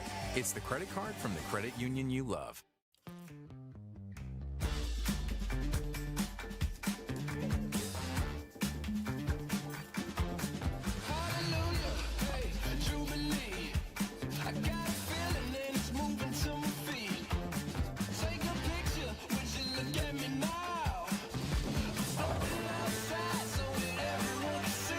Now earn up to 4 times the rewards with the ICCU Premier Rewards Visa credit card. It's the credit card from the credit union you love. How's it look so far? Great. Comfortable? Yes. times and places all in who you share them with. Joy. I got in. Who you share it with. This is a great use of your home equity. Who you share it with. Scott.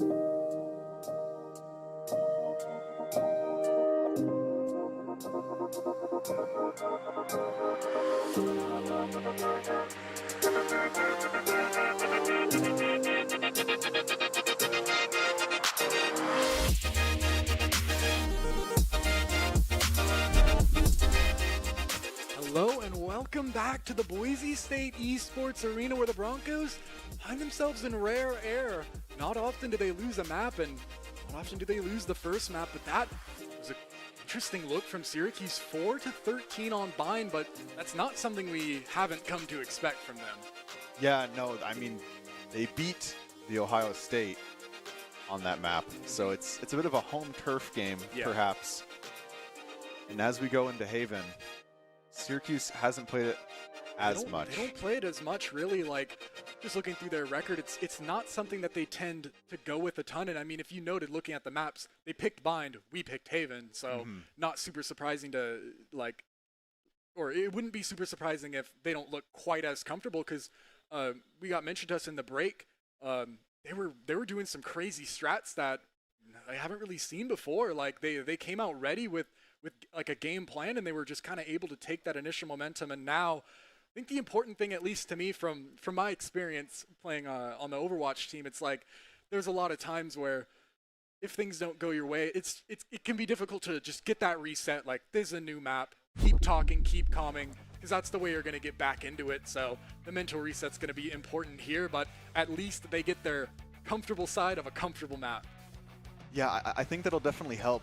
And also, just being able to set the precedent, like the attack just feels better in this game. And I would argue, I always say that the timeouts are OP.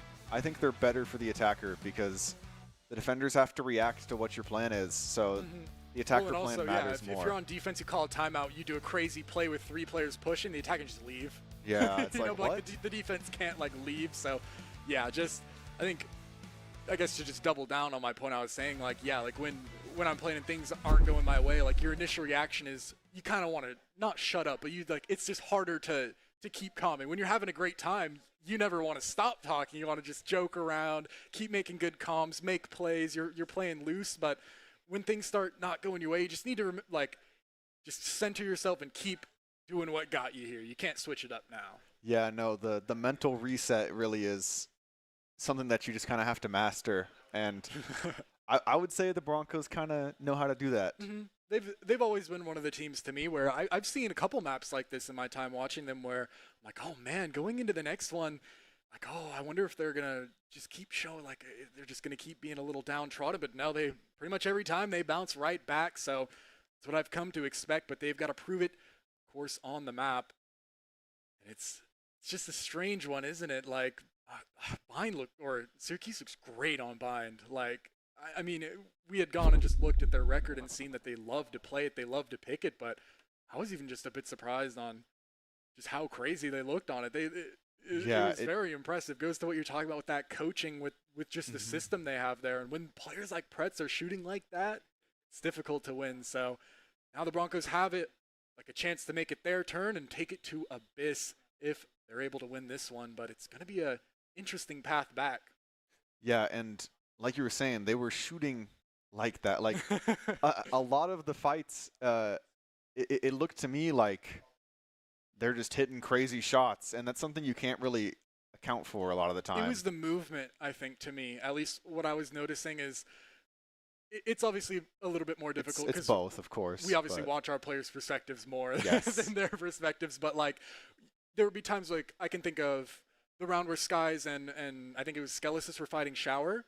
Like, Skies peeks, and normally it's chill because the person you peek, you're both going to stop shooting. You can both crouch and shoot, but no, like, Mobui was just moving side to side. Yeah. And so now Skies is the one crouching, and now he's the easy target. And just little micro things like that, when it's not going your way, it's hard to, like, it's hard to make it go your way if the fights just aren't. Like, it's something that you can't really just be like, okay, next time I'll just shoot better. So I think it's going to be kind of a lot of things, but the Broncos they're not afraid of these situations, and these kind of situations are what, I mean, they would make you a good team, you know?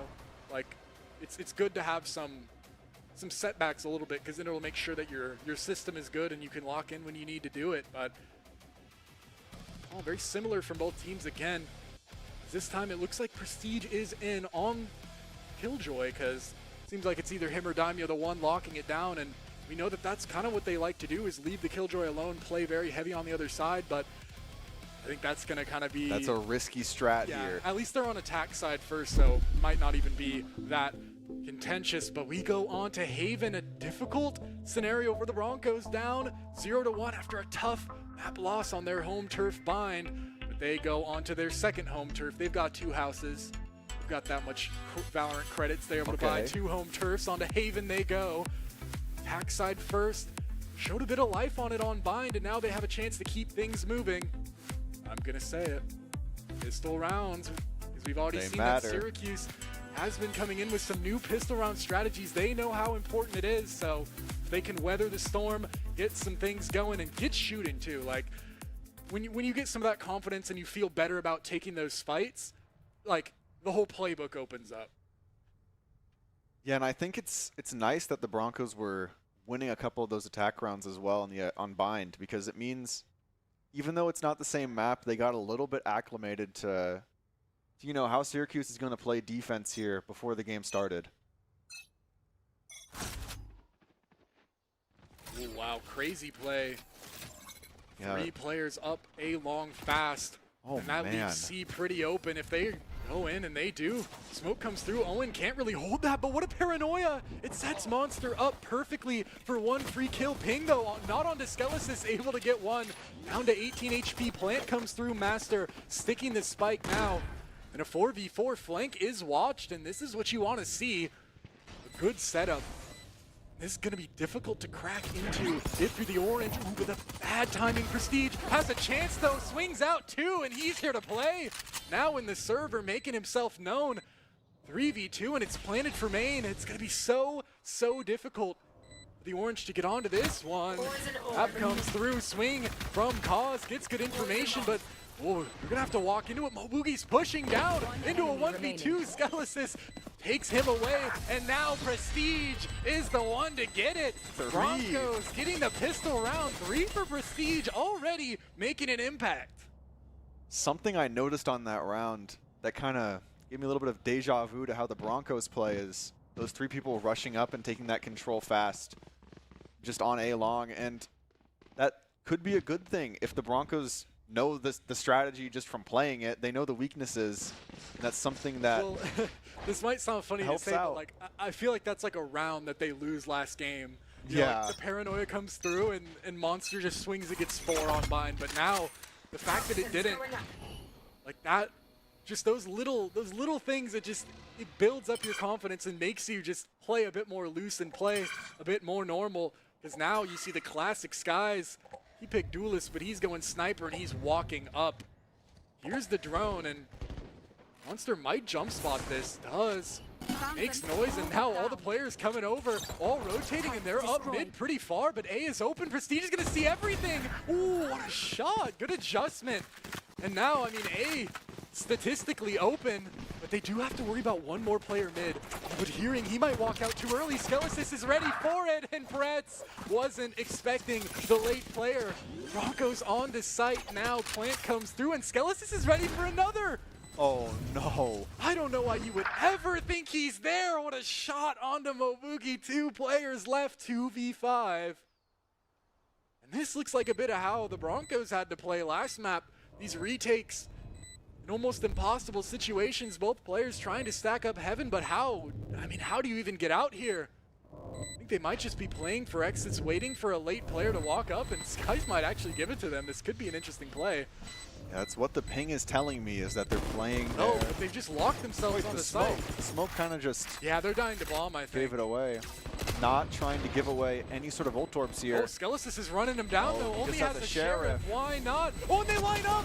Skelesis gets the first. Second will die to the spike, and the Broncos right back into it. 2 rounds in a row, showing out on their attack side, and that, I mean, was about as clean as you could possibly get around. Like, that's what they're looking for. Their entire attack half is pushes like that. They might work on bind, but Haven, it's not so easy, man. Yeah, especially when someone's watching the flank. Now you've just made your rotate twice as long to get to the other site because you kind of want to avoid that. I don't know. It's definitely a bit of a different look here on this map. 3 light shields as well. Could be victims of Sky's Outlaw. But nothing given over yet. Cause just peeks, he gets 1. Why not a second? Cause! That's what we like to see. Shooting well, and when you're winning those fights, like I said, the game just feels free. It feels wonderful. You're allowed to play how you want, take those fights, re-swinging into a player holding him. Like we said, it's like they didn't even miss a beat. It's like this is map 1 all over again. The Broncos' mental reset so amazing, and now they're going to slow down and just choose the right option here.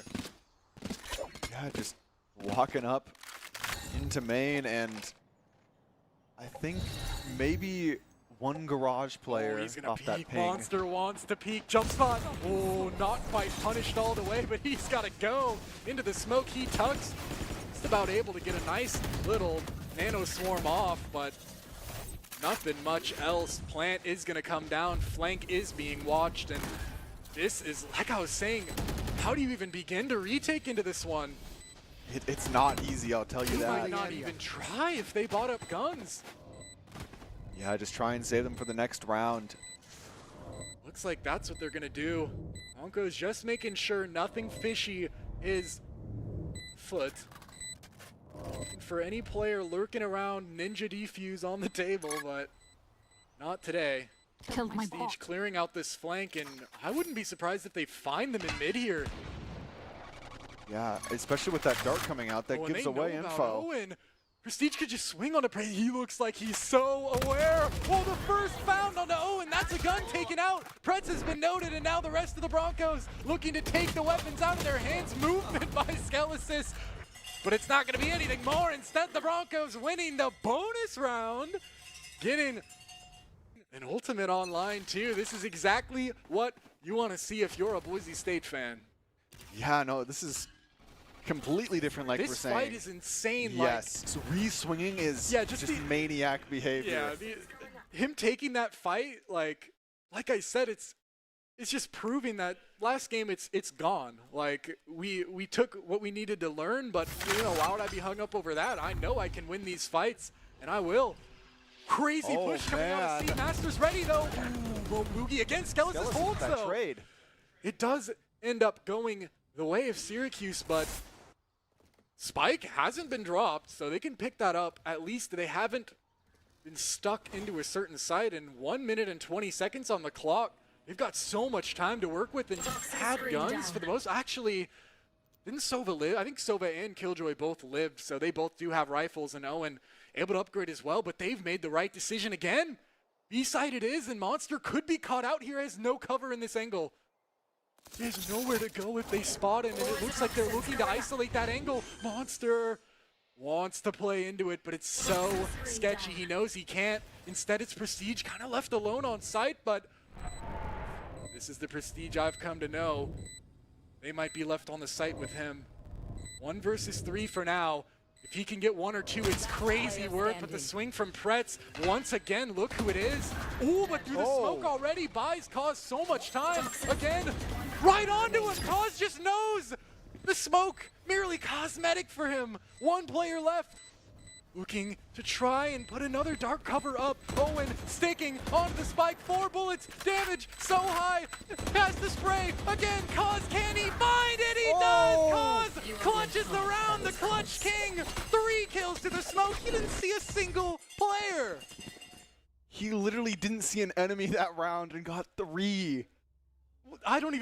People don't even realize how hard that is.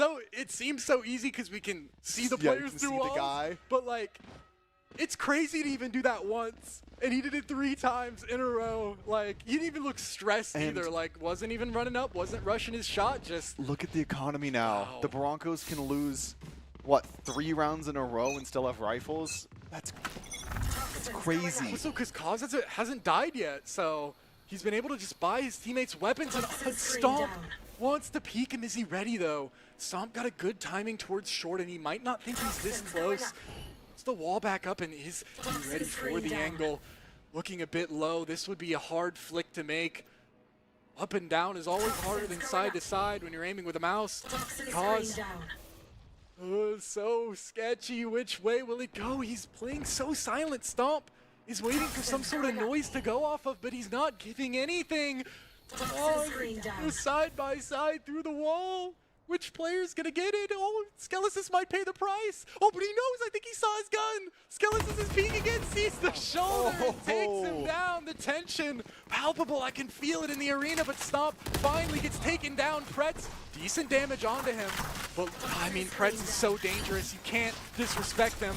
You have to be careful, Prestige. Ooh, gets shot by him, and now they have to clear out so much backside too. It's 2v4, Mobui's there. But Sky, what a shot. And he could leave if he wants to. Sees the head and he gets another, but he wants to go. Oh, what a play. Monster kills him, but as he died, you could see his mouse going left. He was ready. That's just insane.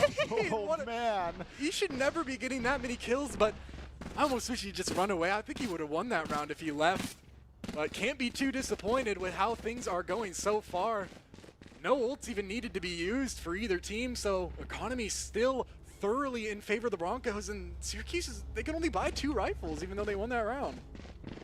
Yeah, this is kind of a rough situation to be in when your entire team dies as you win the round. So maybe it was the right play. Stomp is doing the same play as last time, but not walking up quite as far. Looks like a bit more of a default. The fights are always difficult to win as an attacker on this map. It's just, there's so many angles you have to clear. Defaulting is difficult but mandatory. They get a lot of decent space towards A, but Stomp being there could be a little bit unexpected. Gate Crash doesn't go where he wants, so he might be a little bit more stuck than he thinks if he gets pushed. Instead, it slows down, and this is classic Boise State Val right here.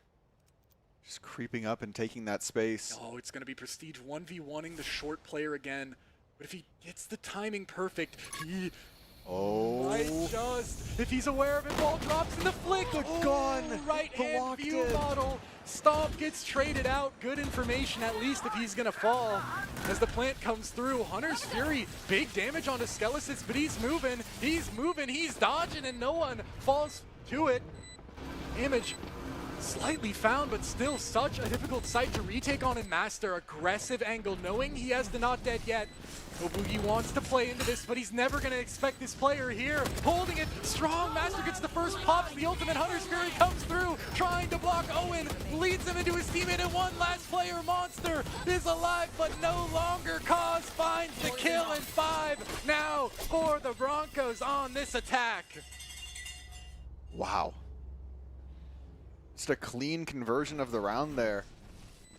This off angle from Master, like, you would never think in a million Pretz years. was so scared to jump. If Pretz jumped up, he could kill 3 there. Yes. But, I mean, it's just...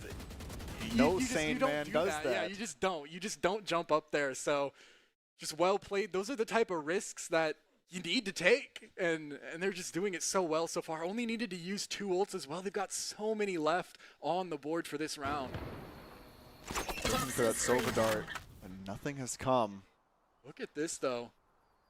This is really quick, but it's being watched for. Look at the alarm bot. Oh, yeah. Cause might get spotted before it, though. Ooh, does he see that? I saw the shoulder, but he's looking at his crosshair. Oh, what a shot from Cause. Does he know that he's under so much pressure? Alarm bot, such good information, and now he's trapped. Oh, he can't go anywhere. Has to try and run out. Sorry, Mobugi. Stomp. Classic actually finds Cause. Skelesis has been taken down to 1 health. Another could possibly die here, but no. Instead, they trade 1 for 1 and keep things simple. Keep things even, but Syracuse are probably decently happy with the space they've gotten here. Yeah, especially when you account for the damage they've done through the Broncos' health bar. It's going to be a lot harder to retake this space with no utility and low health. And they're walking towards the Killjoy. No Nano Swarm set up, though.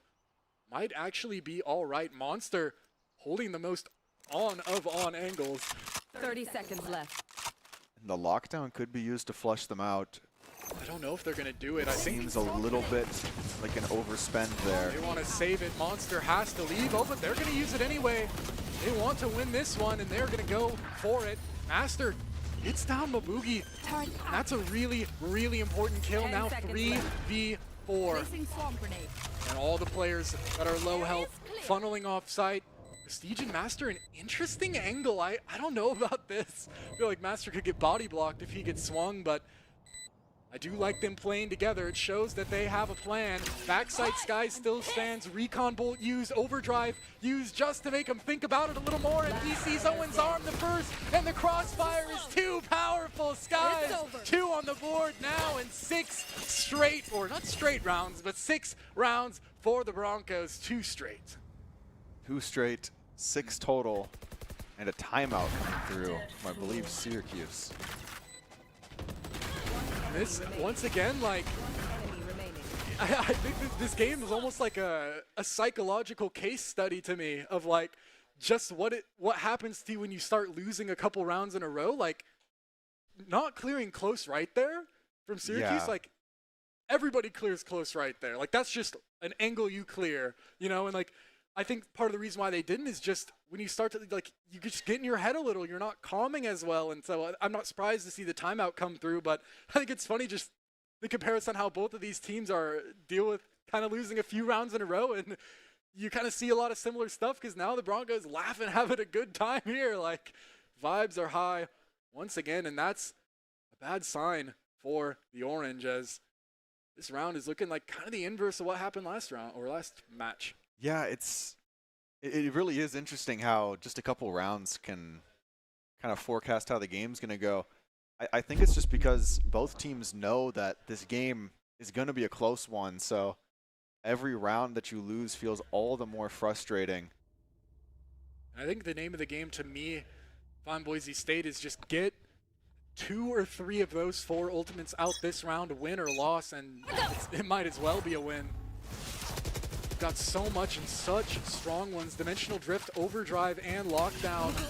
I'm not even mentioning Omen, it's kind of fake, but Skies sliding in with the spike. This play is crazy, but Owen might just get ahead of it. Skies just sticks the spike so quick. The rotates aren't through. This is a really sketchy round, though. It's just going to be a battle of spraying through the smoke. Viper's pit. Oh, that's so good. And we have shock darts and mollies online.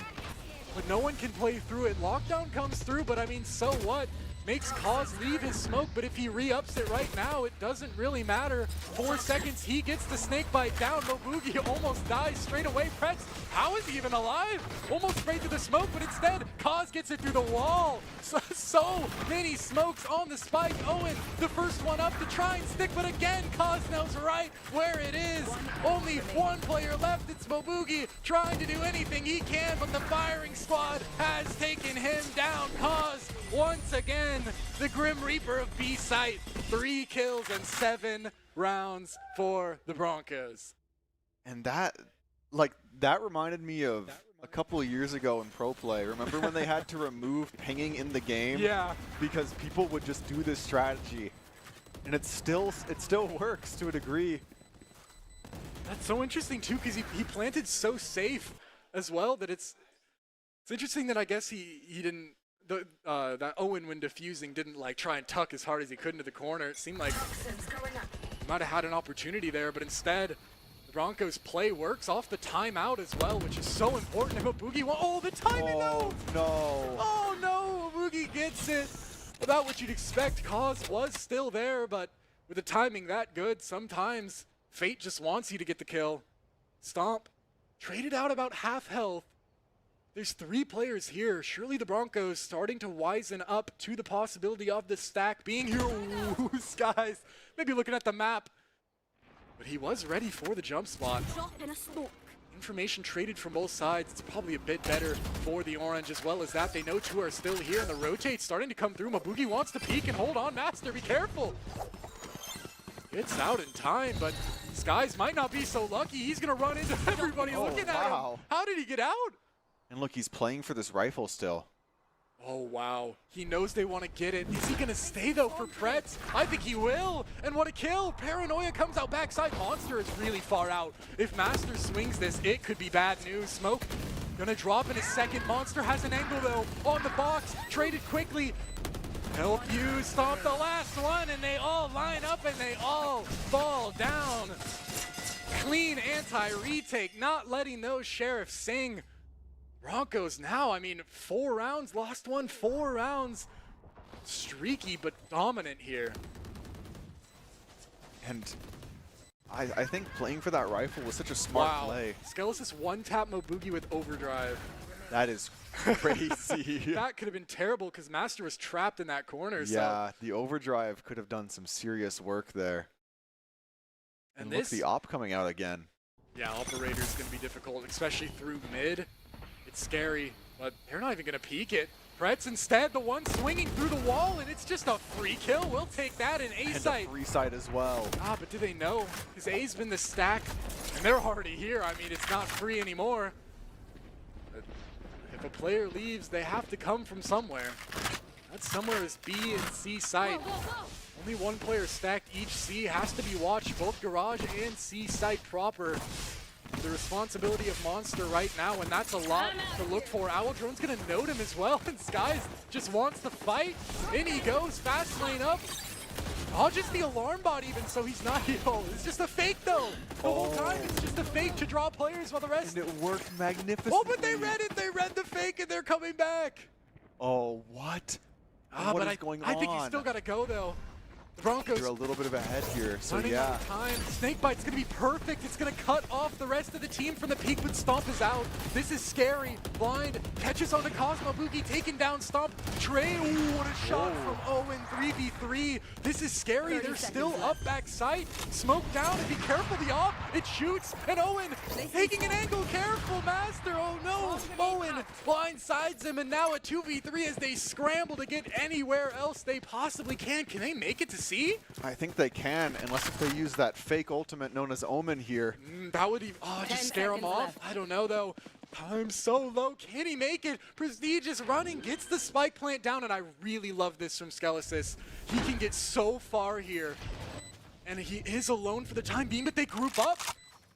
This play, so interesting. Prestige. They're playing as 3 here. Looking for the flank, but Skelesis, this is such an insane gamble. He hears everybody. He knows where they all are. Prestige, the first one, just draws the crosshair, but it's a paying the price. A spray for Skelesis, and the spike's not for him. Plant goes down. Owen looking to stick. He's died so many times on the spike, but can he live this time? Half found, spray through. Skelesis jumping in, but the shorty finds it. You have to run in. I don't blame him, but Owen, the one to get the round, and the second now for Syracuse. Whoa, that play there where Prestige just draws the crosshair and then... Yeah, if he doesn't get sprayed through the wall by Monster, like that would have been perfect, a really great play. You would never expect someone to just... Well, like, his back is turned to B. Like, yeah. That's just an insane angle to play. It's like, it's the kind of calculated risk that you see so much from Boise State, and it works way more than it doesn't. Even then, Skelis has had a great chance, but the worst person you'd want to play against in that situation is the Omen, the only person that can put the smoke up, so. Definitely a bit of an unfortunate situation. Finally, Monster got caught, and Hunter's Fury used to clear out the site. There's no one home. Instead, it finds not very much. Owen out back site is running and has a great timing. Stun through. Mobugi finds it on the Cause, but the trade is quickly there. Support is always present. Stomp being held, and a one tap from Cause. Backside, only Owen remains. It's just him, and it's just Boise State. 9 rounds on this attack. Last round before the switch. You know, I feel like every game, production leaks one of Cause's lineups to us as like a little treat. He's got so many. Yes, he has way too many. Like, I feel like he has one for every single spot on every map, it feels like. Yeah, I mean, we talk about how it's really cool that you can have, you know, Diamond on the Killjoy, Prestige on the Killjoy, whoever, but that's the advantage of having one player that just plays one agent, is you get these total lineups. And hold on though, Mobugi's gonna be tested quick. Skies moves on him! Skies that's crazy! Breaks his ankles and delivers the one tap, and they're ready for the aggression out. Oh, they're ready for the flash. Prestige scoped in, can't turn it, but Skies can! There's the paranoia comes through, and Prestige trades it back. Textbook play from the Broncos. Pretz gets that one, but not dead yet. Might as well, it's last round. Ping comes through, swinging on to Monster. Master has to pick a side to go, but instead chooses to just kill time. Hunter's Fury used from Pretz, he might as well. The time is just so low. Prestige making himself known. Another thing to be worried about for the Orange in this retake. Pretz on the site though, 15 HP. Skelesis would love to take this fight, and he does. 10-2 for the half. Broncos taking over, flipping the script on Haven. Yeah, definitely so. Quickly, we've got Unbottled. Today's stream is brought to you in part by local dairy farmers and the dairy protein they produce. Thanks to them, Boise State Esports has access to next level fueling options that keep our players playing at their peak. Unbottled, dairy protein that powers your performance. Visit unbottled.com for more info. And this series has had everything. Crazy runs, interesting rounds, comebacks. I mean, that last script round being flipped, but the one thing still waiting for is that Unbottled play of the game. Gonna see which player takes that honor soon. And the Broncos have the stack correct. They have it right. 4 players pushing into them. Calls back sight. You know what he likes to do from this position. He dodges almost all the util, and Master has his back. Peeks into the pings just to bait for his team, while Skelesis delivers all the kills. 1 player left. It's only Monster. His job was to hold the flank, but now his job is to win the round. It's more than he signed up for. That's not in his contract. But he'll deliver if he has the opportunity. Not great weaponry for him, though. Killjoy never really wanted to buy great weapons. It's either a Sheriff or a Classic in his hands, and a good angle being held. He's aware of the aggression, but the— whoa! That might be the unbottled play of the game right there! I think it is. That was an insane shot! Oh, man.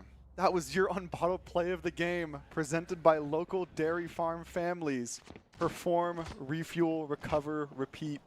Visit unbottled.com to learn more. You're not hitting flicks like that without a little bit of dairy in your system from local farm families. I'm sorry. It's the only way you're ever hitting any sort of flick like that. It's so difficult. I don't think a lot of people realize this is a more kind of niche thing just in taking fights in this game, is that a lot of the time players shoot while they're flicking. So shooting with a Guardian and with a Sheriff is always a little bit more difficult, because if you shoot early, you just lose the fight. Master under trouble. Hold on. While I was yapping, got good space up towards B. Kill found, and Prestige now has to hold towards A. A swing, decent damage. Would have loved to get that kill and even things back up, but Skies is the one to do it instead. With the judge, gets the first. No damage really even found on him. Prestige reposition is so insane. What a shot, what an adjustment. Being ready for that, so crazy. And look at Skelesis, he's got his weapon of choice. Dairy in his system. Is he good for some more? Towards mid, he's being held. I don't think he's going to swing this. I mean, there's really no reason to. I want him to for the clip, but the better play, of course, is to just bide his time, wait for the orange to make a move, and it's going to be Cause, the one to receive the aggression. Ooh. Shot goes his way, but nothing found so far. Snakebite so good, able to stall out and let the support come through. Dodges the blind, fast lane, little inspirational there. Just gives Cause a window to peek from. The first, found second as well, and the third even. Prestige to close it out. 3 kills, 12 rounds now for the Broncos. They said, look at what the Broncos did. They know that Syracuse is going to buy because they don't want to go to overtime. So the Broncos half buy, so that if they win this round, it's an almost guaranteed closer, because they'll have rifles into their Spectres. Timeout being taken. I mean, might be a little too late for the orange, and this is just insane. Like, my one-liner I was going to hit there was like, they say you can win 13-4. Like, we're 12-2 right now. We're right back in at home turf. I mean, that's kind of been the name of the game so far. Cause, I mean, he might even be one-upping Pretz. Pretz had like a 3.2 KD or something. Right now, Cause is on a 4 KD. He's died 4 times. Yeah, he's died 4 times in 14 rounds. Crazy. It's so, like, when you're able to get that much value from your lurk, and the player not even really expecting to be the one getting all those frags, like, that's just insane. Yeah, I feel like every time we watch Cosplay, he understands that Viper has infinite utility, basically, because the Viper Venom can just always come back. So he's always the last one alive. And then he doesn't go for like any crazy kills. He just sits there and then just takes what's given to him. Yeah. And it's a really strong play style. It's crazy that he's at the top, though, doing that. Well, the thing that's always been so impressive to me about him specifically is just his ability to avoid, like, just dying. Yeah, he's always he's like a cockroach. He's always alive. He's everywhere, like, all across the map, and he never dies. I bet he could survive a nuclear war as well. Maybe get some cool mutations, but east side is the site of affection for Syracuse. Trade quickly. Prestige has everything to deal with on site. Been so strong with this Bulldog, but it is into 4 players. Smoke, and they're pivoting towards A. Oh, they actually get Skelesis, but through the volley. Prestige gone for the ace. Good for 4 in the smoke. Monster, he can hear him running away. Shotgun out, but instead it's Cause to close the game. Broncos 13-2, and who else It would have been a little too perfect if Prestige got an ace to close out the game. Just insane stuff. Quickly, I'd like to give a thank you to Boise State Extended Studies. Get your degree on a schedule that works for you. Boise State Extended Studies offers a variety of fully online courses and degrees to help you get your degree on schedule. Visit boisestate.edu/extended studies for more details. I'm actually really excited to see the scoreboard. Interesting. It looks exactly like the scoreboard from the last game. It's like the exact same thing. Wow. And yeah, Prestige just knew that wasn't the last game of the night, so that's why you couldn't close it out there. You know what's interesting? If you've been keeping track of the PEC action this week, Rocket League started out 0-2, and they were able to complete the reverse sweep. Oh, Syracuse yeah. now finding themselves in a bit of a familiar situation as Abyss is next up on the docket. They don't want to give away another comeback, but it's going to be difficult. Econ rating. 105. That's a little high for a loss. Probably just means he wasn't really able to get into a lot of rounds. The rounds doing just a lot. over so quick, but we've got another quick little break before we go to this final map of tonight, so don't go anywhere. We'll be right back.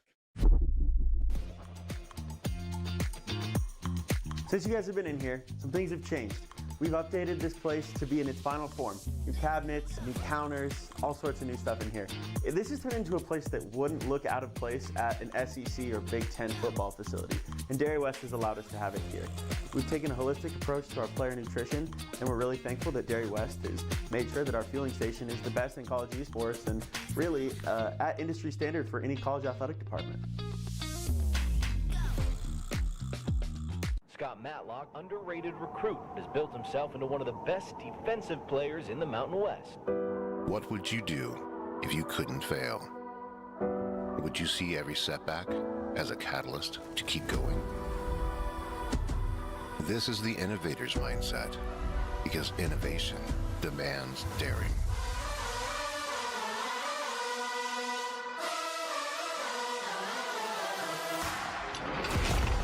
Is finding thousands of ways that don't work, and the one that changes everything. It's when your unrelenting spirit sees the world's needs and says, I will create something better. So, what will you do? Will you let your genius run wild? Give yourself the space to be great? Set your sights on something even bigger, because we know changing the world doesn't happen by chance. It comes out of the blue.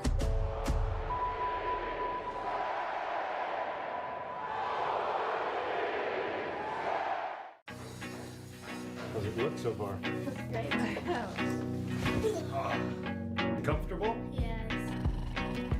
Times and places all in who you share them with.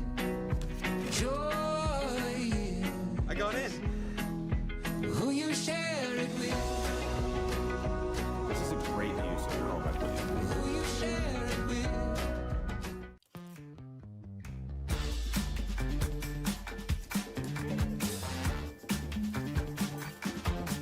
Hallelujah, hey, jubilee. I got a feeling that it's moving to my feet. Take a picture, would you look at me now? Open outside so that everyone can see. Now earn up to 4 times the rewards with the ICCU Premier Rewards Visa credit card. It's the credit card from the credit union you love. My friends know me as Derek, but I'm also Master Sergeant Raxter.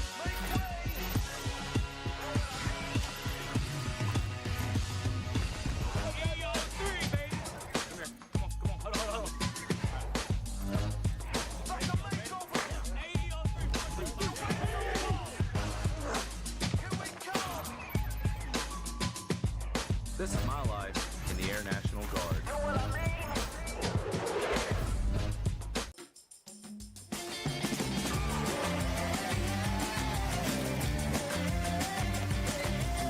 Ladies and gentlemen, attention please. About to start the show, better take your seats.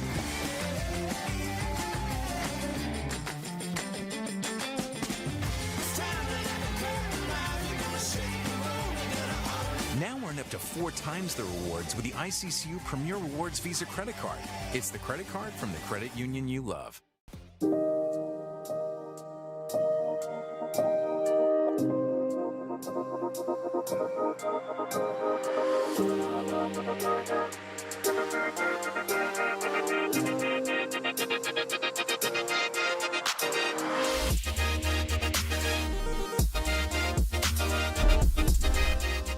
Welcome back to the Boise State Esports Arena, where calm, peaceful day where I mentioned the birds were chirping, the sun's out. It's turned to a dark, devious Game 3 on Abyss.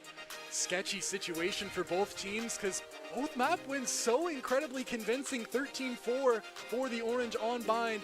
Take it over to Haven. Now the Broncos taking it 13-2, and Syracuse, I think they've got to be feeling a bit of deja vu. It feels very similar to how their match against the Ohio State went earlier in this spring season. Able to punch up and get a crazy win on Bind, and weren't able to rally up and win the second map. It even went to Abyss third game, and it was a nail-biter 13-10, so could be in store for something like that. And if you recall how the fall semester went for us against Ohio State, it was the exact same thing. So a bit of a traumatic incident for both teams here.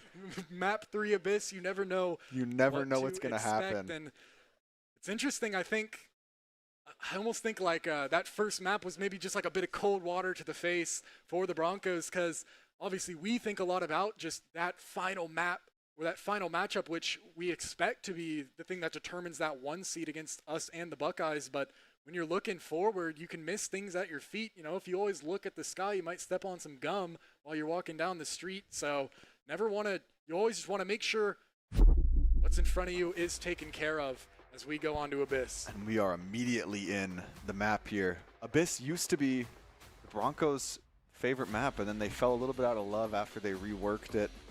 Oh. But I reckon they're still strong on it. And look at these compositions. Not only the compositions, but who's playing the Master back on the Yoru.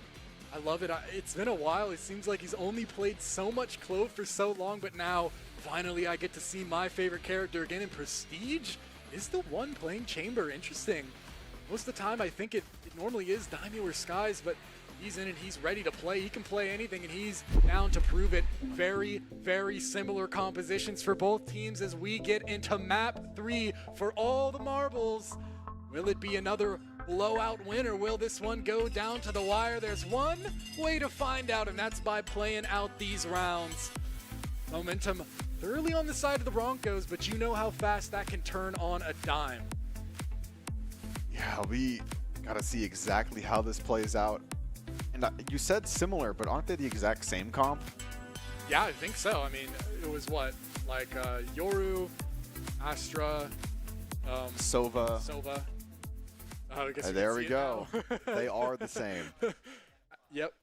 So we get Waylay, Yoru, Sova, Chamber, Astra. Both mirror matchups. Is there any other way it could possibly go? Absolute cinema. And we'll see which team can pilot this composition better. What's interesting is already there's a difference in what weapons are being chosen. It's 3 Sheriffs looking to play those mid angles long.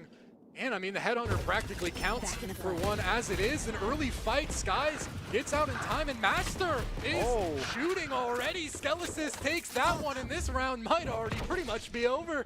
All they got to do now is grab the spike, choose their site, and hold it down, unless these 2 Orange have anything to say about it. Troops here, they'll know about it, but it's going to be a lot. It's Monster, the one closest to the action. And with Master planting the spike here, it's going to put him pretty close towards his ultimate early.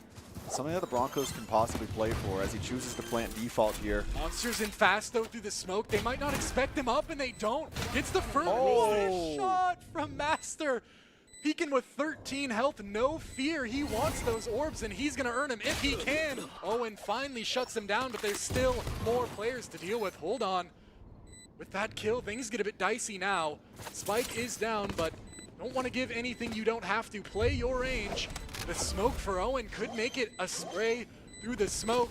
they're looking for it. Half has been stuck, spraying through, but no damage is being found. Classic is there. Right click takes him down to half HP, but Kaz has the spray and can't get it. A clutch from Owen and a heartbreaker on pistol round, a 2v5.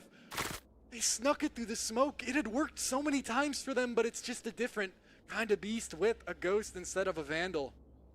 Yeah, and that's the downside of grabbing those sheriffs and ghosts, is you're not able to have that extra star for the astro-gravitational well. And so it really does leave you vulnerable to just Owen smoking the bomb and defusing. What I do like to see, though, is that you just saw everybody's camera. Everybody's laughing and having Look a good at his time. buy. So. What? He had an outlaw. This is an interesting purchase. He wants to go, but instead it's Kaz that gets caught. Standing ahead. Holding. Strong towards window, but stomps outlaw. It's value as well. Master can't get the trade. Good damage onto Monster, but this time it's a bit of the other direction. Retake numbers firmly in the direction. Oh! Shot from Prestige. Stomp, though, trades on a Master and another for Prestige. My. Hold on. That's a Sheriff at his feet. He's able to grab it. But he doesn't. Oh, he didn't see the arm. Luckily, he doesn't have to pay the price for it. Both players, one shot to the Guardian. And Skies, I don't know if he's ready for the player above him. So far out, and Monster gets the first, trades quickly, and Pretz is the one to close it out on this round. 2 straight now for Syracuse. A bit momentum back in their favor. Already matched the amount of rounds they won last map. Yeah, and we were talking at the beginning, we usually don't see Prestige on the chamber, but I think we understand why now. Those shots were kind of disgusting. There's no better way to put it. And yeah, look, Master 2 points away from his ultimate. That's something the Broncos can play for. That's an ult orb and a plant. I think already an adaptation I wouldn't be surprised if the Broncos made is it looks like they're getting a chance at a lot of these fights, more than you'd probably expect, to be honest. Yeah, You know, they are down players, so that's probably why Syracuse is peaking like that, but still.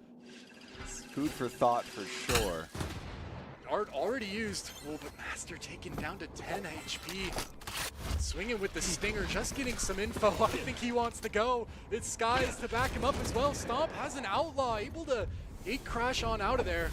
This is 2 players, both duelists set up pretty far up mid here. Time to jump. Whoa, hold on, I didn't even look towards A. Cause a great hold on the Monster. And like we said, they got a bit ambitious, gave away the peak, but on the other side of the map, it goes the other way. Pretz is the one to find it. And Master, 10 health, it's so unfortunate. But he at least can make some space. Treat himself almost like a clone, but Skies has to be aware that he's being walked up on. Timing, so unfortunate for him if he's not aware of it. And once again, it couldn't be worse. Moboogie gets it and gets an upgrade. Only a Bucky to work with originally, and now a Vandal. Spike stuck and stomping the smoke. I think that was a no-scope onto Master, but I mean, that's a decent trade. 10 health for about 80. But now it's only 2. But it's who you'd want. Skelesis and Kaz, good util to work with. Smoke falling any second is going to give Skelesis an angle. He's ready for this if they give him a chance. Ooh. Oh! Through the smoke, I don't know what he saw, but he saw it well. Takes a free one out, and they're low. A spray through the smoke could be good. Gravitational well makes it. Oh, perfect, but Stomp ahead of it. Catches the dart in the hand, and now it's all on the Kaz. The first and the second one is transfer. 4 kills, the clutch king. Come on now. And that could be a game-swinging clutch already. Because now the economy is no longer terrible. That really keeps the Broncos just able to play here. It's still pretty terrible, but now it's terrible for both teams instead of just one team, and what a transfer. The movement, it was really great too, because just moving that little inch there, it makes it so hard for Owen to hit that shot, so really, really well played. Maybe a bit of a tempo change here. Inside comes through. Or pop. Used to gain some space. Dimensional drift is online. That could be so good, but no dash. It's kind of hard to really go in off of it, but I mean, if you got an ult now, you might as well use it. Mabugi's spotted. He goes up towards heaven, he'll see everyone, but I think he wants to take this fight. Just takes the space and chills out. This is really great though, as long as no one gets killed trying to plant the spike. Early fight, Master gets it and doesn't even take too much damage through the smoke. Cause another plant goes through blindside. Both teams use it, and what a kill from Master! Treats the Vandal like a Stinger and beats the Stinger. And a 5v2, be careful though. We know that the Orange can win these same two players that won the 2v5 on pistol round, but they don't look as keen to even go for it here. Yeah, I think they might just be saving here. I don't blame them. It makes a lot of sense. I said the economy was trash, but I mean now it's pretty good. They just won a round. Not a single player has died yet. Skies might be looking for this fight though, so someone could die soon, and it will be him. Monster, great shot, but I mean he'll be okay. He can buy up. As the spike goes through, and the Broncos tie up the game already. Quickly back into it, showing that this isn't a replay of this first one. They've already adapted and made some moves. And importantly, Broncos have the astral divide here, which makes hitting A or B just a lot easier. So I love the re-hit. Yeah, I think it makes a lot of sense here, and I imagine the astral will just be immediately popped to make this kind of a free sight. But we'll see just exactly what happens. Orange are ready for it. I would expect them to stack B if they were going to stack anywhere, but instead they are here. Owl Drone spots it though. Blindside not dodge, but ooh, Mobugi gets one. Can he get out though? Barely does. That's about a player and a half of damage onto those two, and Master knows it and he wants to fight. Sees where Mobugi's playing, but through the smoke, what a headshot. Still 3v5, as long as they don't give these guns over. I might even throw them off the map just to make sure they don't go in the hands of Syracuse. And that's exactly what Kaz is doing. Look right there. Picking them up and rolling them off, and Prestige has been a monster on these pixel angles so far. He wants another. He looks ready for the player on the right. He goes and gets it. Why not? Prestige has just equalized the round. It's like deathmatch for him, and they're gonna try and wait for the rotate. I think Skies wants to go to the right and around. He's trying to jump along the side. I think it looked like he wanted to do it. He's ready for it. Oh, and the wall is coming through, creating a crossfire. The player was standing there. Yeah, I was afraid he was gonna miss it, but he got it. Dart shot. He's allowed to play this, but does he expect Owen on this ledge? It's so sketchy. Does he know? They're both next to each other. Whoa! From Skies. Quickly traded. Honestly, I'm surprised Monster was so ready for that, but the Broncos will take that kill. 2v2, and that point is insanely hard to defuse. There's only a couple places they could really be standing, but the tour de force, it makes it so tough. Gravwell still online. They've got to start tapping the bomb soon, surely. First tap comes through, Gravwell used, and Pretz is actually stuck in it, trying to bait a peek. It's Monster to walk up, and Cause and Prestige both take their one. Perfectly timed, perfectly executed, and the Broncos take the lead. That kill from Skies was insane. Like, and what's crazier is Monster instantly trading him. I'm honestly, well, yeah, that just shows that they even knew it was a possibility, because they had Monster holding that and probably Owen holding to make sure they couldn't plant, but wow. Like, those are the, these rounds literally will come down to milliseconds. And the ults are firmly on the side of Syracuse, but it's Prestige ready for the player. He doesn't see the head. It's unfortunate. Now it's difficult. As Stomp gets that, I don't think Prestige is going to expect this. Flick. It's just, that's almost an impossible flick to make. Monster the one to grab it instead. Tour de force, sadly, not able to be used to its fullest extent. Skies already on 70 HP, but he, of course, will be looking to equalize this quick. Okay, got the Hunter's Fury. Unfortunately, though, everyone lines up for it. Pretz gets two, and this is a lot to ask from the Clutch King. Vandal in hand.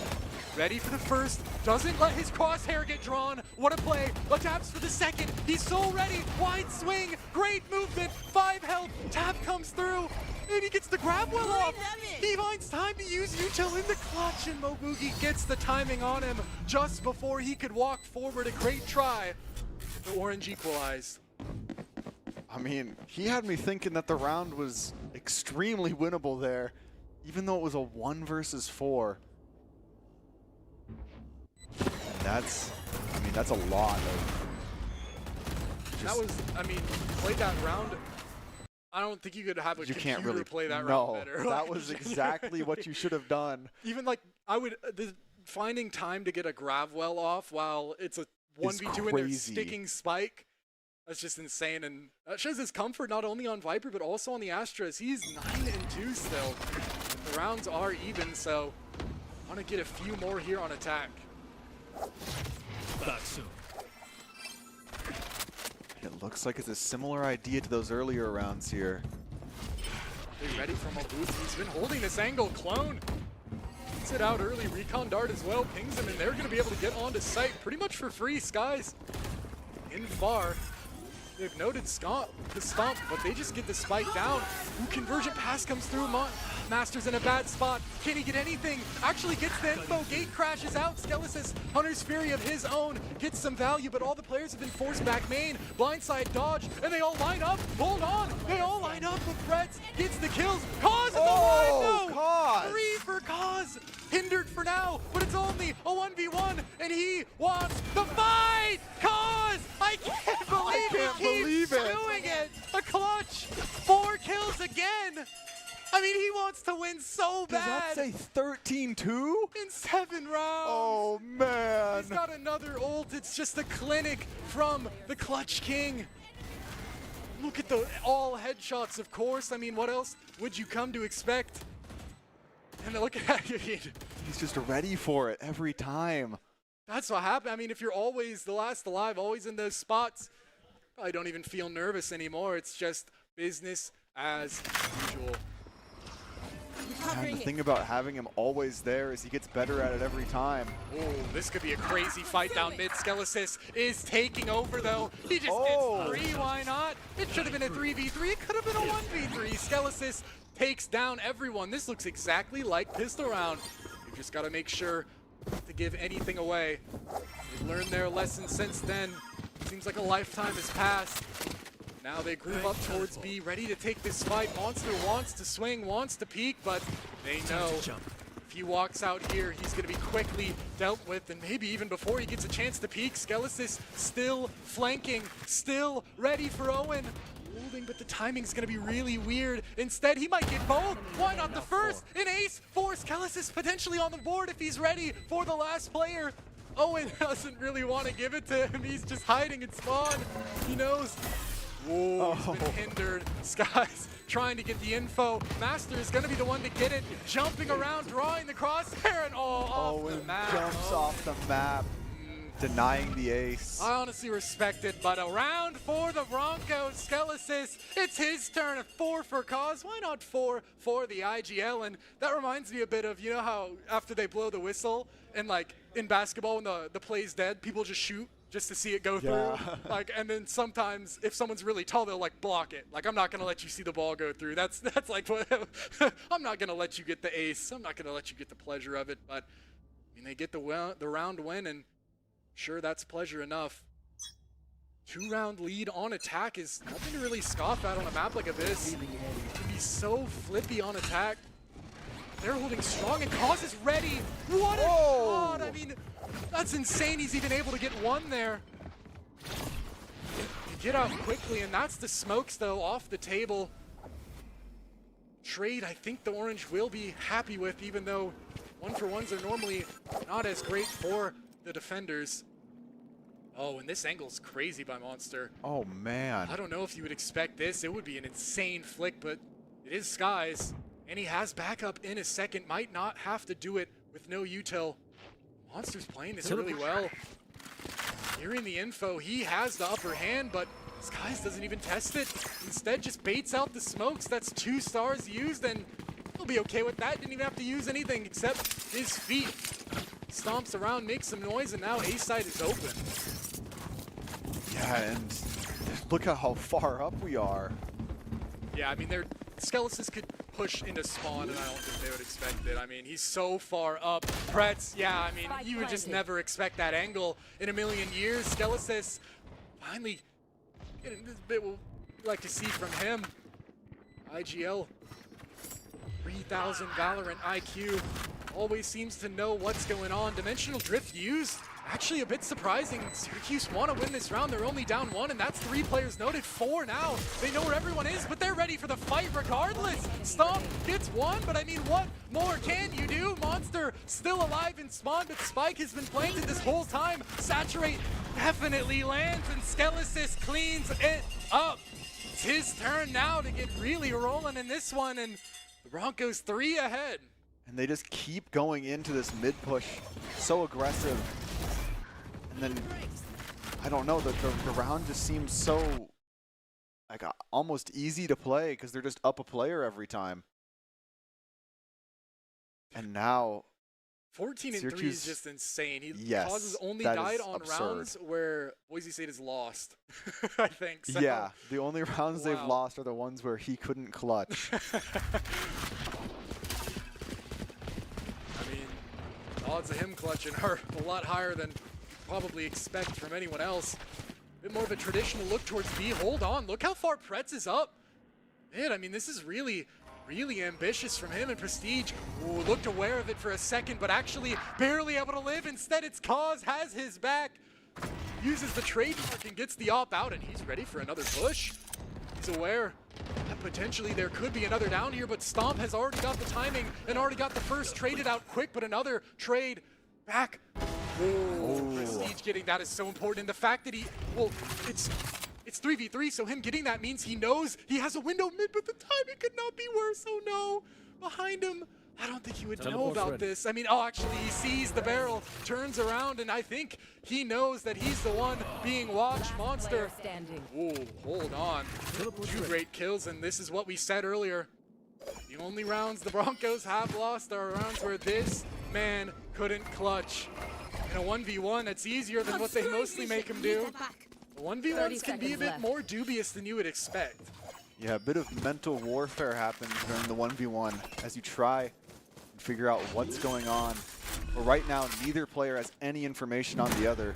I was about to say, if I'm him, I place the grab well, then just run mid. Just walk up as far as I can. Just take the earliest fight possible, because the earlier it is, the less chance they'll be expecting it. But Monster looks ready. He looks ready, but is he this ready? No, he isn't. Down to 1 HP, and the shorty comes out. Why not one more clutch?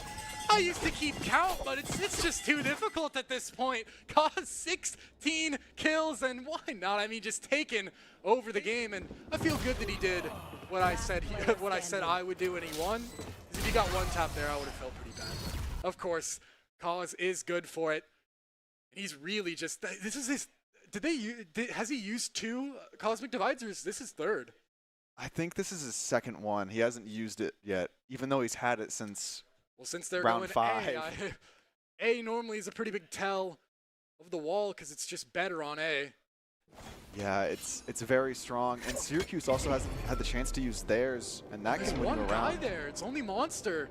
He's under a lot of pressure. I mean, with the wall though, he's allowed to just play maybe off site, but he's gonna get marked by everything. Dimensional Drift notes the tour de force, and Master could just come up behind him here. I was gonna say, like, hold it with the ob. I mean, you can clear him manually at that point through the smoke. This is gonna fall in probably about a couple seconds, and now a difficult situation, everything being used.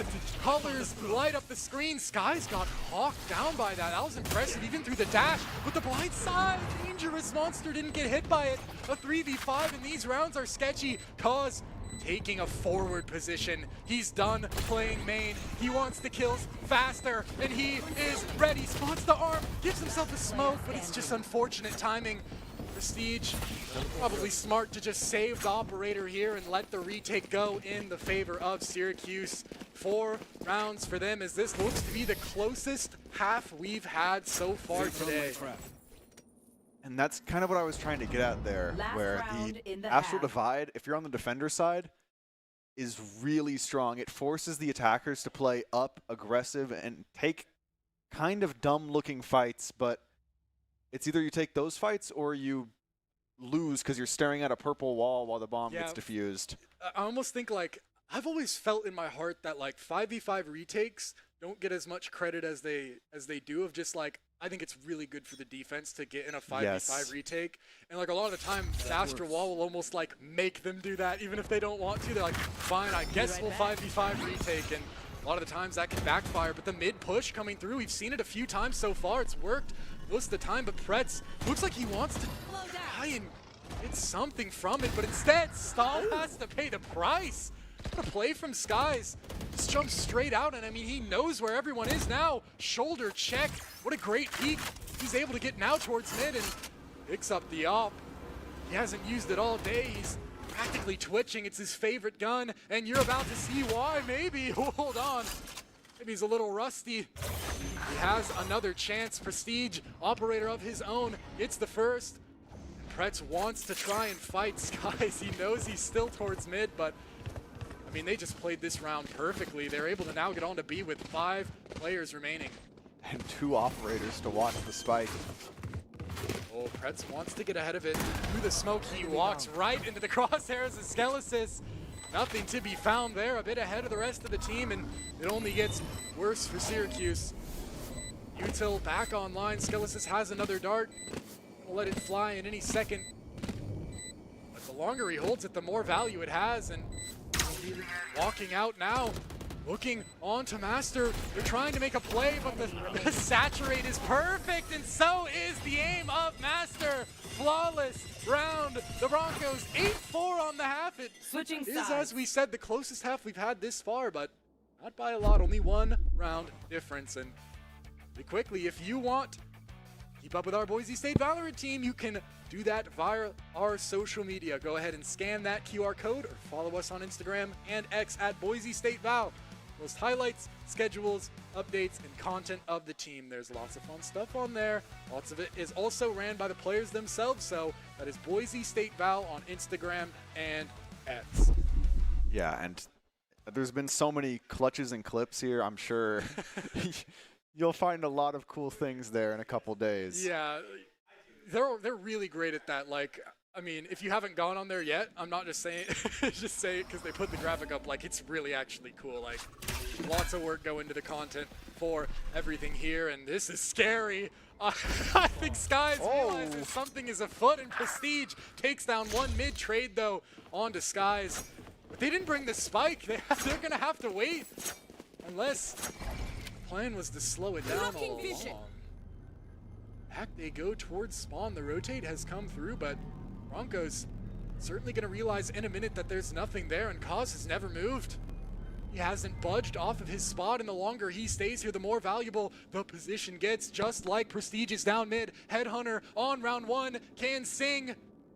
Sound like ready. An opera singer, and it goes. 1 shot, 4 left on the board. Whoa, another one found. Headshot goes his way, but there's 2 players trying to face him. Swings it, gets the information onto 1, and baits more util. TP comes through, and Prestige. Oh, good shot from Stomp. Bandit effective range is dangerous, but Kaz, he never moved, and he got his reward. But they want to go towards Master. Actually, they don't know. 30 they seconds know that left. Kaz is 1 shot, but it's still so sketchy to push into this player in this situation, but it's a lot to deal with. Instead now, the Sheriff Master. It's Master with the Sheriff. Ready to go. Swinging the first one, gets the information. It's a nice time to steady himself. It's going to be a difficult round. It's planted for main, but there's still a player on site, but he spotted the arm. That's such good information. Ghost actually a little bit better here. Both players will be 1 shot to it. Oh, and he sees the elbow. He has the information. Thinks someone is trying to go behind him, but he doesn't quite know where it is. Gets the information on the guy close. Sees the heaven. Now just has to hit the shots, but it's too difficult. Well played. A good, like, textbook 2v1 from the Orange, and that's another pistol round that they get. Yeah, they played that very, very well. And also, the Sovidart comboing with that Yoru TP allowed for that mid space to be taken, and it's a real strong combo. You have to look 2 places at once, and then a third as well, because people down bottom mid. There's not much you can really do there. Going into this round, Syracuse has... Skies, I'm not surprised if he goes heavy towards that. Value on this waylay. A lot of the time you can catch them off guard if you jump on them with a shotgun. It's difficult to play, and Prestige is so far up. Man. It's fun, and he can't even be traded. Robbery. What a play for Prestige. Looking like he's played 1,000 chamber games, not just a few. Oh, shot almost goes his way, but Stomp will be happy to trade that one back out and one more to boot. With those kills, they might think that B is a bit more open than it is. Good shot from Master, and Skosis, what a flank. He's so far up, he's gonna catch Pretz unless the timing is so crazy. And Pretz has the spike though. He's catching the players coming back over, but the shot is just so difficult. Running and jumping. I mean, it would be a miracle if he was able to hit that. Good try from him, and there's still one left though. Skies, he hears everything and actually gets one, but Stomp 4K with the Outlaw. Cleans up that second round, and even the plant actually not able to come down, but Broncos now able to get some weapons. Yeah, with those Vandals, it's going to be a lot easier for them to really try at this round. And also, just looking at the scoreboard, your analysis earlier still holds true. Cause same death count as rounds lost. Could be a bit of a predictor of how rounds will go, but we'll only find out. He takes kind of the brunt of the attack here on this dangerous angle. I think that's putting it lightly. They're just ready for this push. 5 players, and they are looking to jump in. There goes Mobugi. Backside, Cause has been hit by everything, but he still gets the kill. Are you kidding me? Cause, Prestige has his back as always, and good damage onto Owen as well. 2 for 1, and I mean, they'll be completely content with that. I mean, the plant has to come down in a strange spot. Pretz can't really plant for main, so retake could be a little bit easier than they expect. Pretz trying to stay backside with the Stinger. It's gonna be hard. It's now split into duos are the Broncos. It's Master and Skies, Skelesis and Prestige. They've actually grouped up now, moving as a unit. An amoeba of destruction. They get the first, they've noted the second, and surely they're aware that one could be lurking nearby. In the corner, taken down, it's Pretz, and everything falls apart for Syracuse. Bonus round quickly taken for the Broncos. Team 8. And very nicely so, they only lost 1 player. So those rifles are going to get to go into the next round, making it just a little bit more easier for them. A little bit of mismanagement for the money, maybe for the Orange, because they don't have enough money to buy rifles for everyone. Normally you would after a round like this, but isn't to be. Yeah, they may have to opt for a couple of Guardians here. Wow. That he slowed his own trade. It's just so crazy. Like, I saw that happen. I didn't even clock it until we saw the replay. He hit the Nebula to slow his own trade from being able to jump and trade him. That is just ridiculous from Cause, as always.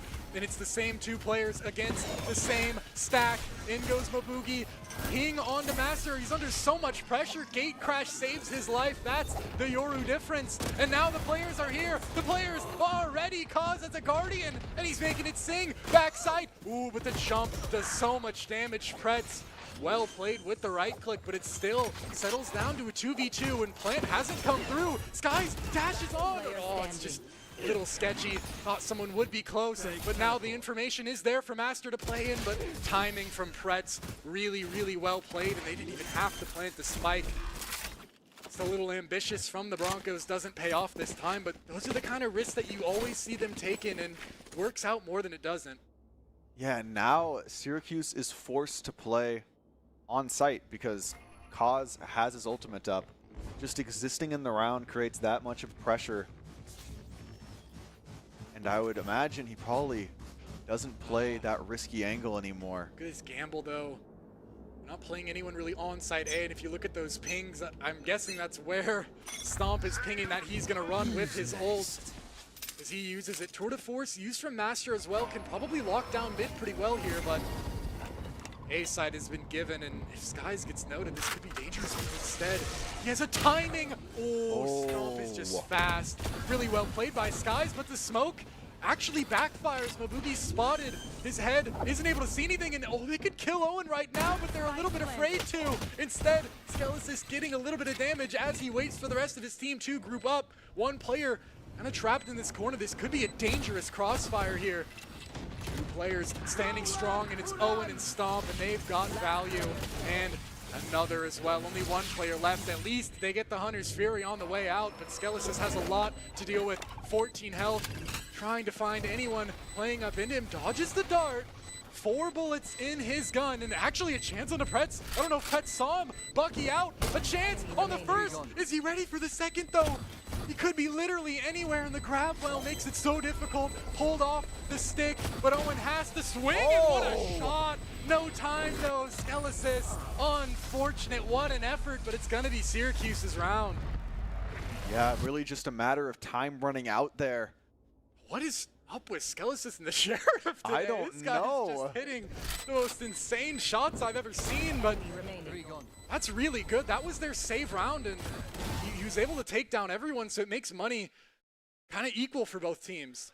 Yeah, they're forced to spend, and also the Broncos have a lot of round-deciding ults on their side right now.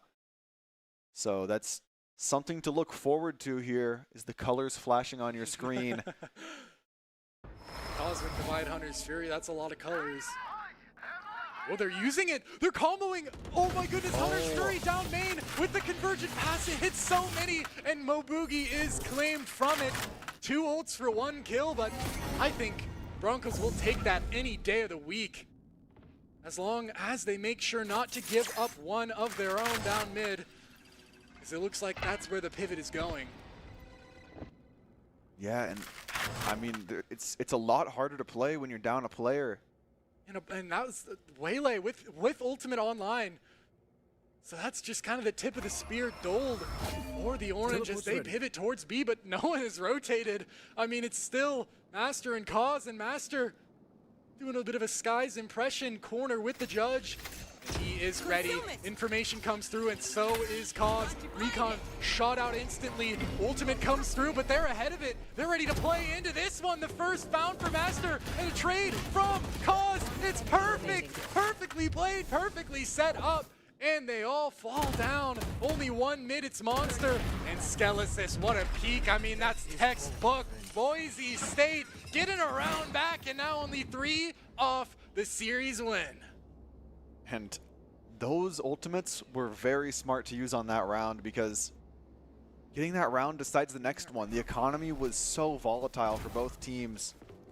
So being able to just find pretty much a free kill with the combination there of those 2 ults led to an easy round conversion for Boise State. The way Syracuse is playing is, it's so sketchy, because it's just difficult, because they want like weird fights. Like that's literally what they're looking for. So they're making the rounds when you're not pushing as fast. It just forces weird fights. But we go back in, little error real quick, but looks like we've even up to a 5v5 retake. I was just talking about how I like these for the defense, and they're going to get a chance to show it. I mean, Cosmic Divide into a 5v5 retake could not be more perfect. They just have to make sure that they don't give up anything early. Util being utilized. Ubugi's trying to play ahead of it, but he gets traded out quickly, and another one taken down as well. Prestige past the flash. Everyone quickly killed. It's 1 player left, and they are just free to stick this spike down.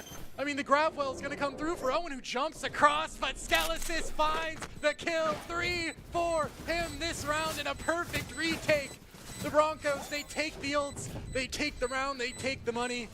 They're now 2 rounds from taking the series. And I don't know if you noticed with how that was played there, but Skelesis was playing in a way where he didn't even need to hit the shot. Because if the person was jumping, he was standing there to body block them. So the round was basically just completely won off of that Cosmic Divide being popped. Wow. And I mean, the thing that was funny is while he's lining it up and using it, they pop they pop the Cosmic Divide, and 3 players die right then. Like that's so fun. That's always what happens, I feel, when you play Astra. You know, like you always think you have the perfect ult, and right as you hit it, like just everything happens. Fights, and you're like, okay, come on. But I mean, they got the round win again. 2 rounds off as Syracuse thinking things over with a bit of a timeout. I mean, not a bit of a time, just is a timeout. It's not a bit of a timeout, but I don't even know what they're really talking about here. I almost think like they've had rounds now where they've played slow and they lost, and rounds where, I mean, They got home with 5, planted the spike, and they weren't able to get it either. So I think they might look to force something here, like just get some sort of kill, even if it's like a weird play. I wouldn't be surprised to see something kind of crazy. The one thing they haven't necessarily tried is the classic 4 people rush one site, 1 guy slow lurks in mid. That's like the ranked special, and I'm sure something they can easily pull off. For a reason. It's not a bad play, but Skies, I mean, look at this. He's got Operator now, looking to get back a bit of his honor that he lost from missing that 1 shot earlier. Looking to get some to go his way as he doubles up with Master blind side. Could get him a lot of space, and that's the spike if they actually end up pushing off this. But instead, Dimensional Drift is used on B, probably just to draw some rotates. Clone comes through. Oh, but he teleports. Actually gets information on both sites. Really well played from Stomp as he pops out A, and all the space is his. A really, really great Dimensional Drift, but once again, it's a 5v5 retake, and Skies wants to get active. Perfect. Oh, but Boogie off through the smoke. Skies can't hit it, has to back out, but Cause is there nonetheless. Has a chance for so many, gets 2, but evens things up. Spike not being down, so important though. They have time to play, but Pretz is aware, and Pretz is ready. A really good play from, that's very, very smart play from Pretz. They would expect him to stick the spike in every single time, so him playing ahead of it is just a good timing. At Syracuse, they're not done yet. On their attack, they've had quite a bit more success. Things have gotten up to 9 for them now. Yeah, just a very smart play from Pretz, kind of won that round out. And also, you were saying they did something weird, but Dimensional Drift will do it. So now with no ultimates online, I think is when they're going to have to start cooking up something unique. You want to play? They've got to be careful not to die to the Tour de Force. Look how far Prestige is up. He's being held. What a play. And he has a chance to do so much more. This flank is just open for him now. The trip's not there. He can go wherever he wants. And, oh, this is just insane info. He misses the shot, and, oh, Mobugi takes him down. Thought he might have been able to escape, but the trademark just a little bit out of range for him. That kill still so great. Forces the team to slow down and go towards Skies. They're walking over, and if Pretz doesn't drone this, Skies, he's been waiting for his opportunity all game, and they're gonna walk out, but what the smart angle. I mean, I would just never expect Pretz to be so aware of something like that, and through the smoke, Stellasis has got to go. Recon hop for him, not gonna hit anything. He might be able to get a bit of damage of his own off these darts, but he just needs to wait for the rest of the team to come through, but with no flanks, this is gonna be a tough retake. Flash coming out. Catches Stomp, has to leave, and it's 4 players main. This can always be difficult, especially with Cause being alive. He could put down some smokes, put down some wells. This one is really, really important. Money's weird. They've got to start getting some kills. Smokes come down. Tap goes through. Blindside as well. Recon Bolt. All the util being used. Nothing has gone quite crazy yet. Cause now sticking. Pulled off. Smoke goes down. Master has to swing. Has to try and get anything, but he can't get anything at all. The Orange up to 10 now. They take a play directly out of the Broncos' own playbook. The rounds are getting so close. I mean, they have been just the individual rounds themselves. And so calling this timeout makes a lot of sense. This is just a scary one because money's low. It's 10-11. Like, and the closer the game gets, the less you want to, or the less quick you are to just be like, okay, we got to save. Like, it's hard. You don't want to save on any round when it's this close, but you kind of might have to. Even if it opens up the game, money is just so important. And Syracuse are also starting to get some ultimates, so this next round is so important. If there was ever a time for a classic Bronco thrifty round, I mean, this would be the time. Timeout, perfectly utilized. I don't know if there's a better round because, I mean, even if you're going to save, you have a chance to even get a couple rounds planned out here. Just make sure things are focused, things are going well, as this is going the distance. I would say almost go for the, you know that one like inventor play where they grab the ult orb, buy nothing and then jump off the side of the map to deny ult points. I don't think it's to that level, but like no, looking at the ult the economy. money's not quite that bad. No, but just looking at the ult understand. economy. Yeah, I mean, Pretz being so close. If they play for Owen's ult, I'm sure they might be able to get that too, but I think the Broncos maybe just wanted to use force, get anything they can. Ooh, a mid push. Oh, look at that fast This aggression. might be scary though, because I mean, pushing into inferior guns gives them chances. Prestige though, taken out quickly. Oh, but Skellis is traded right back. Pause. Goes through, and the pushes weren't able to work out. Like I was trying to say, if they get those kills, they're able to upgrade their weapons, and it's a lot less dangerous. But now they're in a bad spot. A retake, but I like a flank coming through here. Especially Master could get behind. Trip with a gate crash if no one hears it. But it would be a difficult play. Skies has managed to acquire a Phantom. He's going to need to go crazy here. In the time, you have to go fast here. Peeking through on the first, Master gets it, and now it's all opened up. The rest of his team can accelerate. Perfect flash buys more time. Master, what a spray! He knows one more is present too. It's only Owen left. 1v2, Cause and Skies, but it's so difficult. Cap comes through, gets the grapple out so early, and they want to fight it together. In goes Skies, but time is so low. Skies has to hold, and he gets it! Skies gets it! Cause on the defuse, sticks it! Match point! The time's so low, but Skies delivers in the brightest of moments! And Boise State on match point! That was crazy, what a flank! I mean, that flank was just insane. Yes.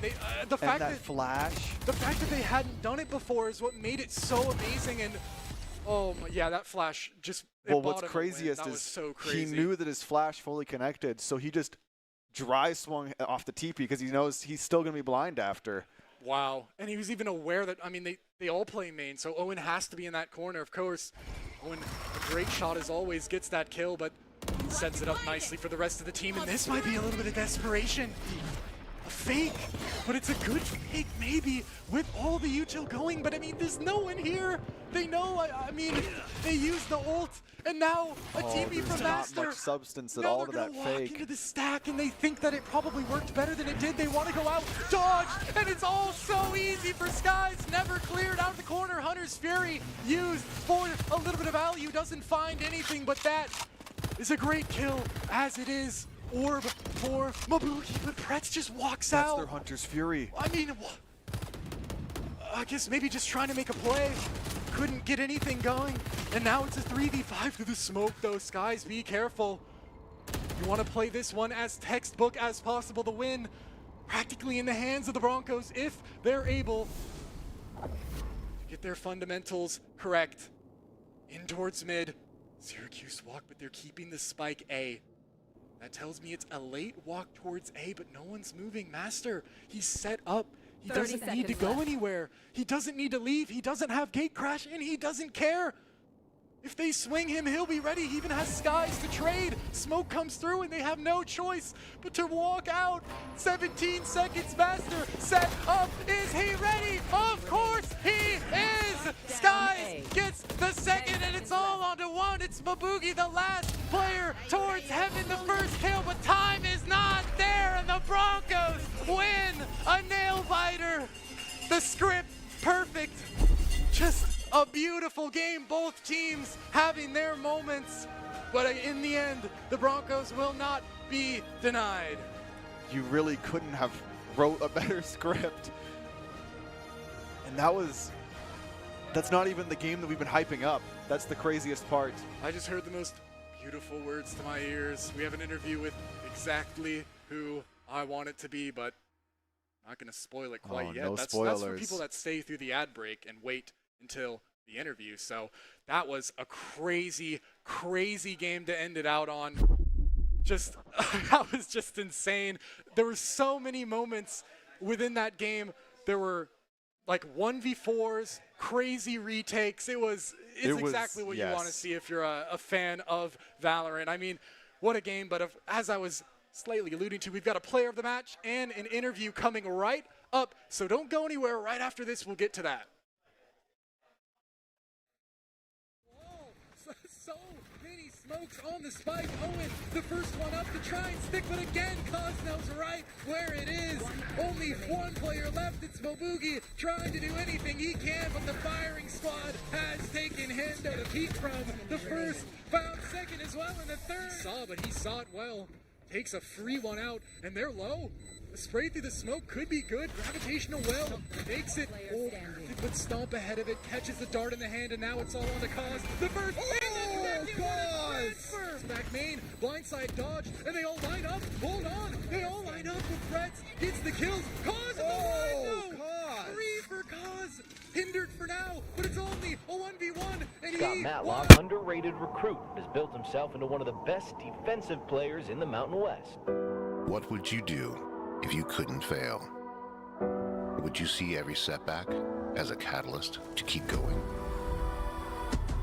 This is the innovator's mindset, because innovation demands daring.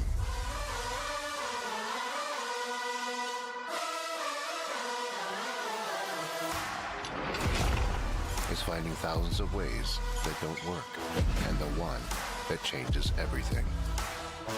It's when your unrelenting spirit sees the world's needs and says, I will create something better. So, what will you do?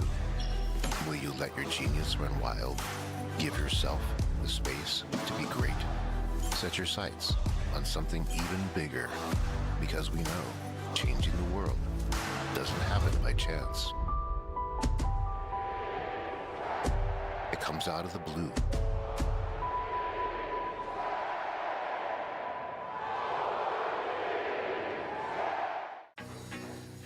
How's it look so far? Great. Comfortable? Yes. Times and places all in who you share them with. Joy. I got in.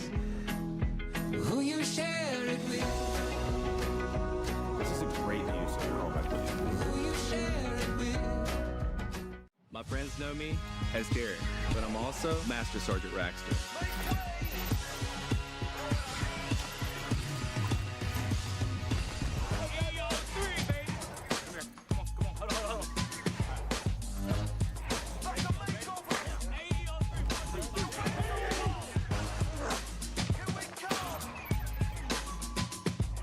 This is my life in the Air National Guard.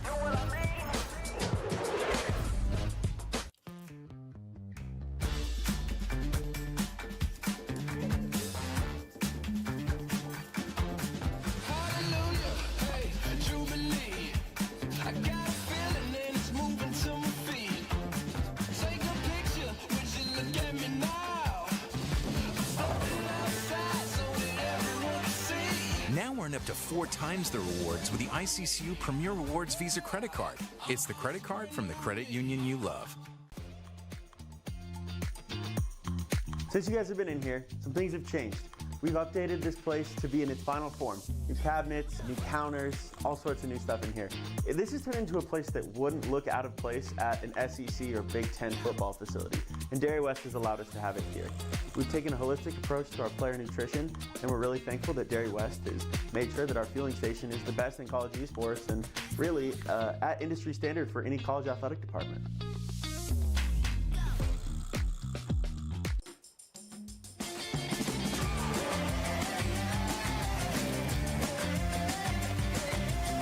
Ladies and gentlemen, attention please. About to start the show, better take your seats.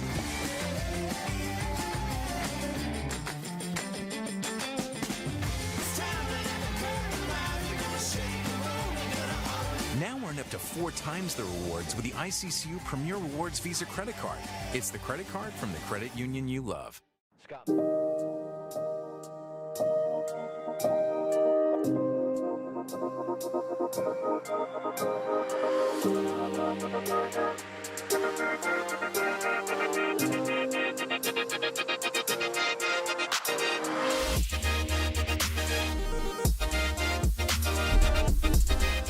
Hello and welcome back to the Boise State Esports Arena, where we have the man of the hour, the Clutch King, Viper and Astra Demon himself. Cause is on the desk for the interview, and that was an insane game. I mean, I certainly wasn't expecting that on Bind. Like, that was just it was an interesting start. Obviously, we had seen that Syracuse really likes Bind. I mean, but I wasn't expecting them to come out so strong. What was that kind of like? Just what were you feeling in that moment? Like, I know you're pretty even keel, but surely like you're feeling like something. Yeah, I mean, they were very strong on Bind. Like, we came out, we were kind of expecting that. We had done a little bit of like pre-round looking at their strats and stuff. We do think that they did a little bit of anti-stratting. I'm not sure if that's fully true, but there was a lot of stuff that, you know, they were just playing the map really well, and it definitely felt suffocating for us. You say you don't enjoy the Bind as much as you do some of the other maps. Like, I mean, the Haven obviously just, it seems like anytime you guys are on that, it's someone is performing. Today it was, of course, you, and yeah, that was really, really impressive. I was just going to kind of ask, like, is it kind of the same mental mindset that you get in that allows you to clutch, that allows you to come in off a game like that, a 4-13, and just take over and just have a 4.2 KD on the next map? Like, is it just like, I just get in that mode? Yeah, it definitely is kind of like it's kind of corny to say, but like flow state. Like, sometimes when you're playing the game, you just know you're having a good day, and you don't really have to like overanalyze or overthink anything. You just kind of do, and it ends up working. And I was just having one of those days where, you know, whenever I swung, I didn't think about anything. I just killed them. Well, and something I think that's kind of underspoken for people that don't play the game who realize that is, like, if you have one guy on your team who's winning those clutches and those rounds, like, it gives the other people a chance to get warm and get back into it. Because if everyone's starting slow, like, if you just get a couple, doesn't matter how those come, like, you get extra, well, you just get more chances. So, yeah, that was insane. I mean, is there, like, how do you get so good at clutching? Like, it seems like you don't get as, like, because obviously people can get good at aim through deathmatch, through just playing a lot, but, like, is that how you play a rank too? Like, you're just always clutching like that?